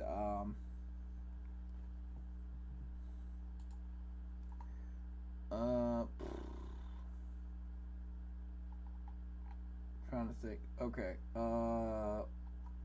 Damian Wilson. Which I've got a huge question mark as far as who Damian Wilson is. Until we see him on the field, we won't know for sure. I didn't watch many Jacksonville games, so I don't know much about him. You know, again, on the field. All I can go by is stats right now. So we've got Luvu, we've got Hassan Reddick's gone. He got signed by the Eagles. Daquan is gone. So that was our defensive tackle. So who do we have left? That's my question, is who we have left.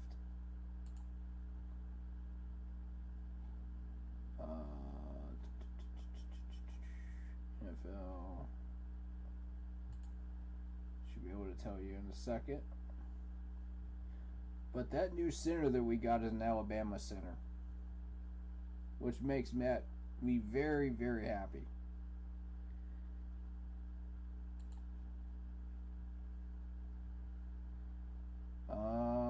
Yeah. Last no depth chart that we have. Let's look. Linebacker, middle linebacker. Shaq is still there. We restructured his contract. Damian Wilson is here now. Luvu's slated for a starting job. Yes, sir. Let's go, Luvu. Outside linebacker starting job. That makes me happy. Let's go. Alright, so we've got Kamal Martin back there at linebacker. And that's it. So we need a linebacker.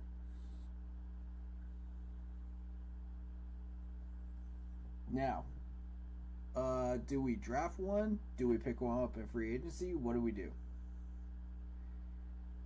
Again, I want to stress that we have 33.5 currently before all of these signings today. I don't know how much that cap went down after all those signings, but that's how much we had before we signed all these guys. That being said, linebacker is looking a little thin, so we need to address that. And we got Damian, so that's a really great start.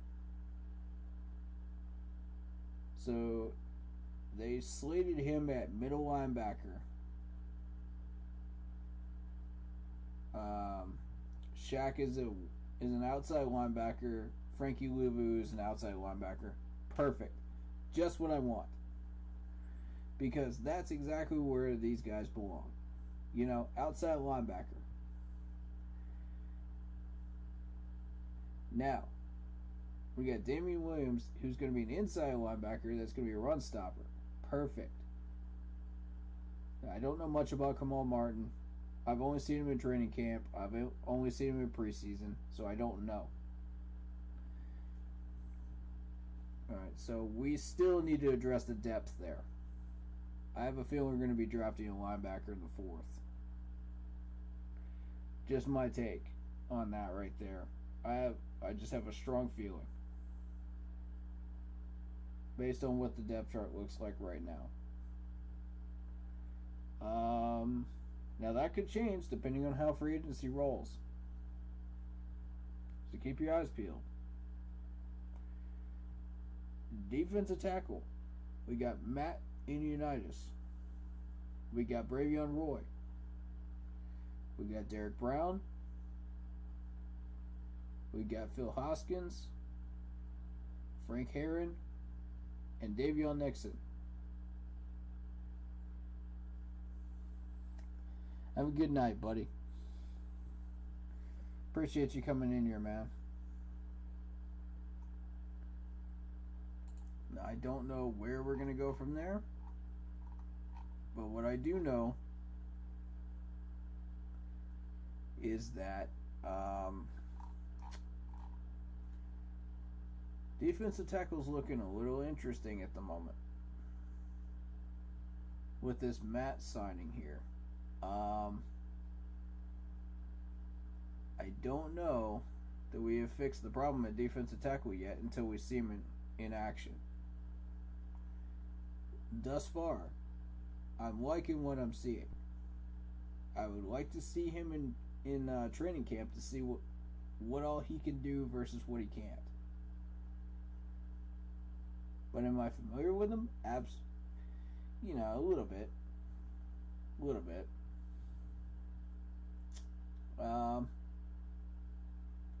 Defensive end. We got Brian Burns. Happy with that. Marquise Haynes. Yes. Like him. Daryl. Like him. Gross Matos. Like him. I've been saying Gross Matos maybe should get a chance at a start. So we'll see what he does. I was liking what I was seeing this year from him. So I green-light his starting job for sure. Jacob, I don't know much about. Tudui Mariner. I'm famous for butchering names, y'all. I apologize. We'll just call him Jacob for now. I don't know much about him. Don't know much about him. Austin Larkin. I've seen Austin Larkin. We'll see where that goes. We'll see where that rabbit hole goes. But I would really like a pass rusher, to be honest. I'm just not feeling completely confident about that pass rushing room. That we need a power pass rusher. I don't know that Gross Matos can do that. That's the thing. Brian Burns deserves a power pass rusher. A strength pass rusher to complement him. Every great pass rusher duo that we've had, there was a speed rusher and there was a power rusher on the other side that complemented them. And there's a reason for it. They balance each other out. One goes for the sacks, one goes for the pressure. To make time for the speed rusher to get there. Or vice versa. So they complement each other. Shout out to you, Jessica. How you doing? Hope you're having a great night. Or day, wherever you are. Most people that watch are from the U.S., so I assume, it's nighttime where you are, so hope you're having a great nighttime or evening. If you're out in California, so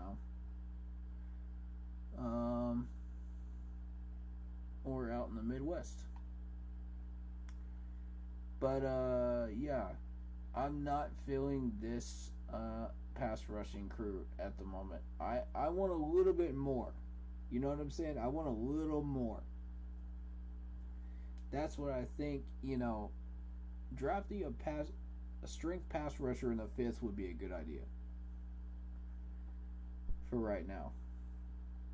Until I feel confident about it, we'll see. Corner. We got Troy Pride Jr. We got Miles Hartsfield, who's technically a free safety, and Madre Harper. Not sure who that is, to be honest. I have no idea who that is. I don't like it. J.C. Horn, C.J., Keith Taylor, Stanley Thomas Oliver. Now here's the thing. C.J., Keith, and Stanley cannot make that jump to a starting role. So if Horn goes down again, we're in trouble. We need a corner. Hartsfield is not a corner. He's a free safety. Been saying it, and I'll keep saying it.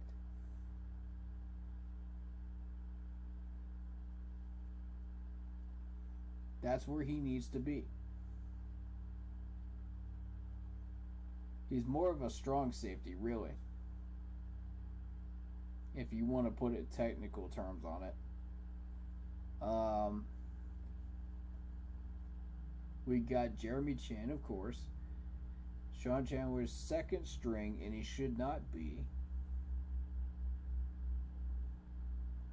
But he's probably better than Sam Franklin Jr., so I will allow it. I'll greenlight that for now. But I would rather see Hartsfield at safety in front of Sean Chandler. That's what I would like to see, and for us to get another corner in the draft or free agency.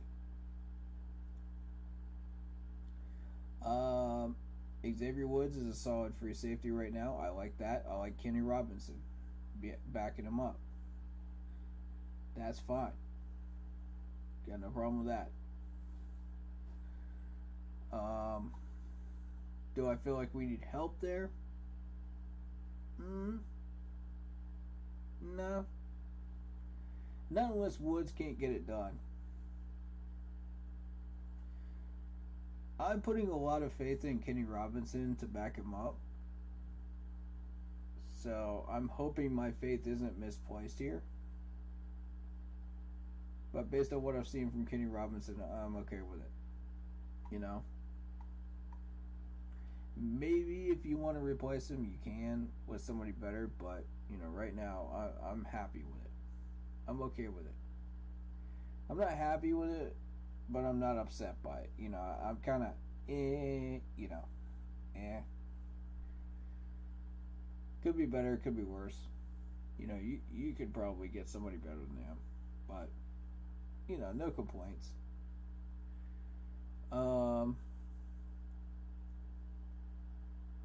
Sam Darnold, PJ Walker, we were just talking about the quarterback situation today. Like I say, if Matt Ryan goes on the trade market, we need to go for him. If not, I'm thinking Baker Mayfield or Garner Minshew or Cam Newton. I'm going to offer up that solution too, because if we build this line correctly, Cam will return for a couple of years on a cheap contract too. He'll do it because we are meeting all the parameters that he needs, that he has specifically asked for. He wants to return to the Panthers, number one. He wants to return to the Panthers on a cheap contract, number two. He wants to return to the Panthers and be a contentual winner, number three. If we keep building the way we are, we will meet all three requirements. I don't see any reason why he would not want to return here and possibly retire here. That's how I feel about it. You know, anything he's got left in the tank, I would love to see him retire a Panther. You know, spend his last few years here. It'd be great. It'd be wonderful. You know, after what he's been able to do for us, you know, early in his career, fantastic. You know, I'm all for it.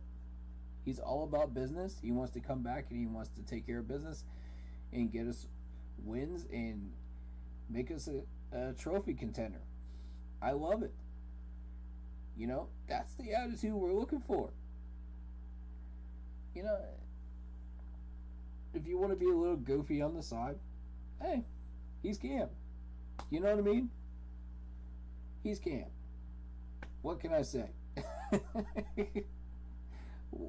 You get what you get with Cam, right? You get the wild side of Cam, but you also get the winner. You know what I mean? And I'm okay with that. I'm happy with that. You know, because if we're winning, who cares? Right? Who cares how the man dresses when we win?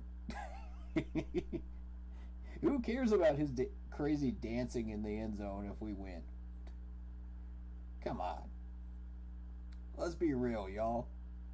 Come on. Stop the negativity towards this man. He does not deserve it. It's ridiculous. It's foolishness. This fan base has a reputation for this nonsense, Matt. And I'm telling you, stop. Stop. Like, we've seen this 3-quarterback room before. We've seen Sam Darnold, PJ, and Cam last year. And it worked during the Arizona game, didn't it? If you use him correctly and in the right situations, oh yes, good things will happen. Put Cam in red zone situations. Let this man dive over the end zone. Let him sacrifice his body, man. That's what he's known for. Let him do it. On a cheap contract, man. Shoot, please. He don't care. He's got enough money.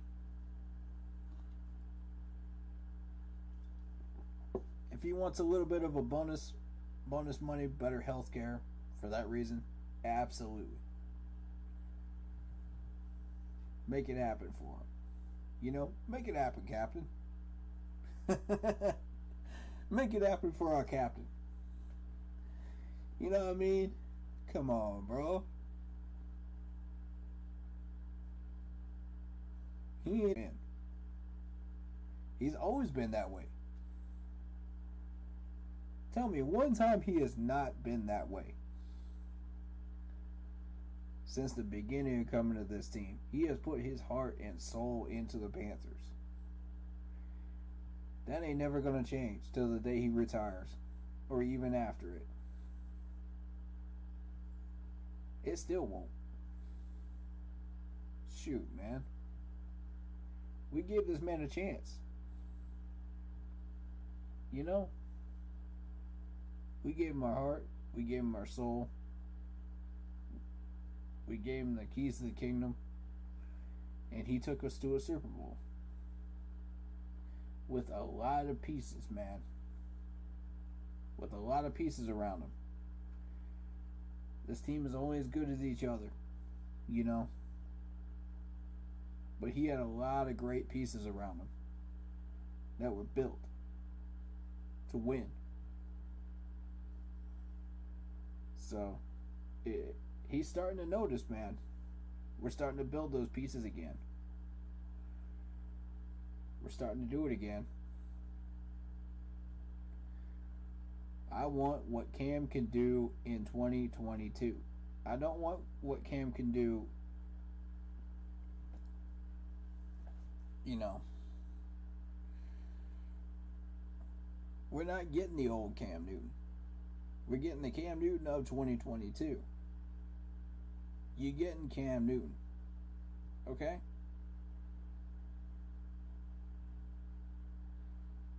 This is not the man that does not care and lost his heart for the game for a while. This is not the man that went through injuries and went through absolute nonsense, you know, for 5 years while he was in Carolina. No. We're getting the Cam Newton that is back. We're getting the Cam Newton that has his heart in the game, that wants to win, that wants us to be a competitive winner. He wants us, the Panthers, to be a competitive winner. The man said us specifically when he said his requests of if he wants to be re-signed here.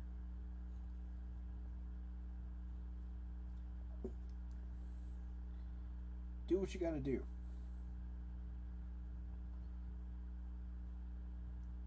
But don't wait too long. Someone's gonna sign that man, and we won't see him again till the day he retires. That's up to y'all.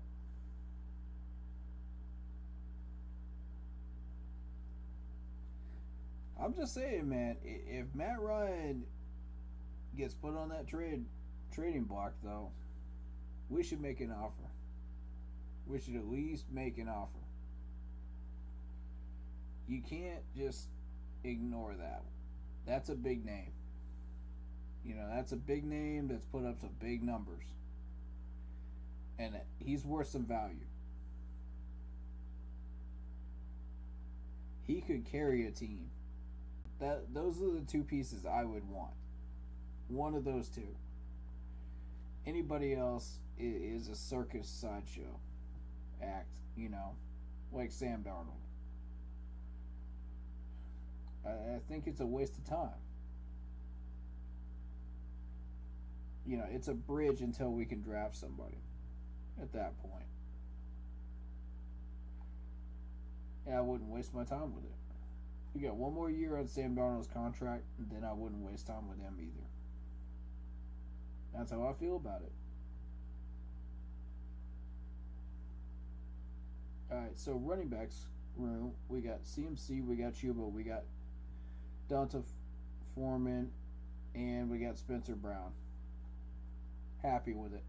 DJ Moore, Zylstra, CJ Saunders. I need to look at Saunders a little bit more to really know who he is. Robbie Anderson, Terrence Marshall Jr.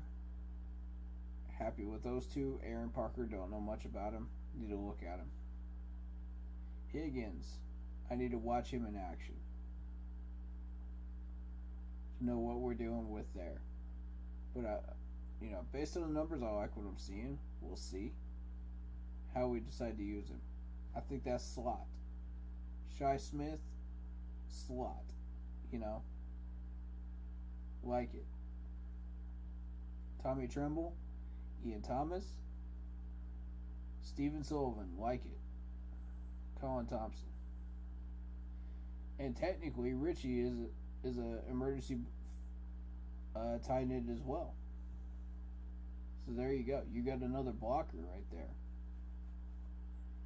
I don't know what he's still doing at fullback when he should be in the tight ends room. When we just got Foreman for fullback role and power back role. Now here's where we get into the meat of this whole thing. Bradley Bozeman leads the way at center. Happy with that. Taylor Moton at right tackle. Happy with that. Austin Corbett at right guard. Happy with that. That's 3. Then you got Cameron Irving, Pat Eflin. Now I don't know about those two, man. I got questions about those two. We're gonna see about them. Brady Christensen, that's a win. Michael Jordan, no. We need to do better. We need to toss half that line in depth. Pat Eflin included. Dennis Daly for sure. I like that Brady Christensen is being considered for both left and right tackle. That's good. Dennis Daly's garbage. Sam Tacklenberg is okay. Deontay Brown needs more time out there. We need to see what this dude can do. We need to know if we got a hit or a miss here. Aaron Montiero, I'm okay with him. Austin Pleasance, I'm okay with him. Would not be mad if those two left either. You know? Mike Horton, same thing. Don't care if he leaves. Or stays. Either way. You know, it's kind of a, don't care. That's what we're looking at, guys. We need depth. We're looking for a left tackle or a left guard now. That's plainly obvious. Because I'm not sure that Cameron Irving or Pat Eflin are the right choices for those spots. So, that's what we're looking at. So, frankly, it's going to be left tackle, left guard, linebacker, corner, defensive end, and maybe a safety, question mark. And maybe a defensive tackle, question mark. Those are the positions I see that we really need help in. Otherwise, I see a very, very positive outlook here. You know, quarterback, of course, we need help in, but you know, that's obvious. I don't even need to mention that. But I'm hoping by the end of the free agent period we'll have that figured out. Or we'll at least have a plan for it. But that's where we are.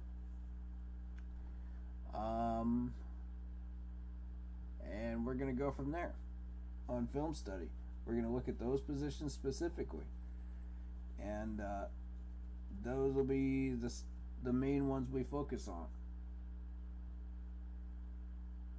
Alright, so beyond that,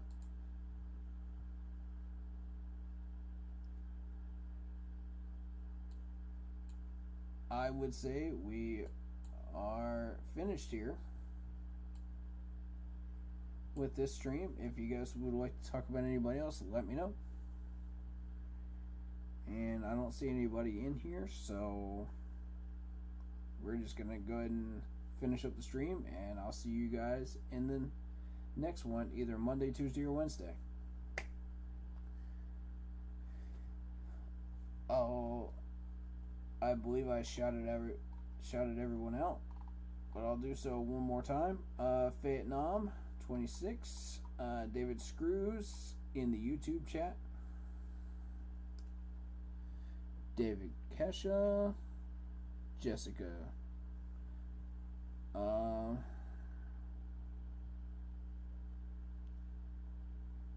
Emerson L, appreciate you. Twerma, Sandra, appreciate you.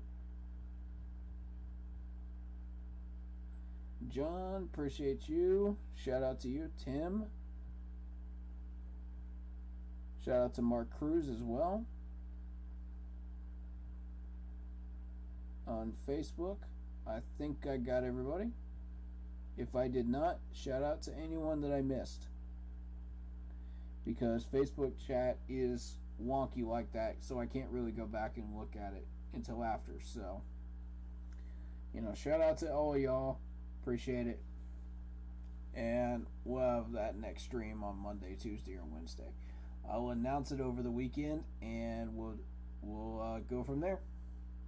You'll probably see the announcement on Monday, so be looking forward on Monday. Either Monday or Tuesday will be the announcement for it. Alright guys, thank you so much.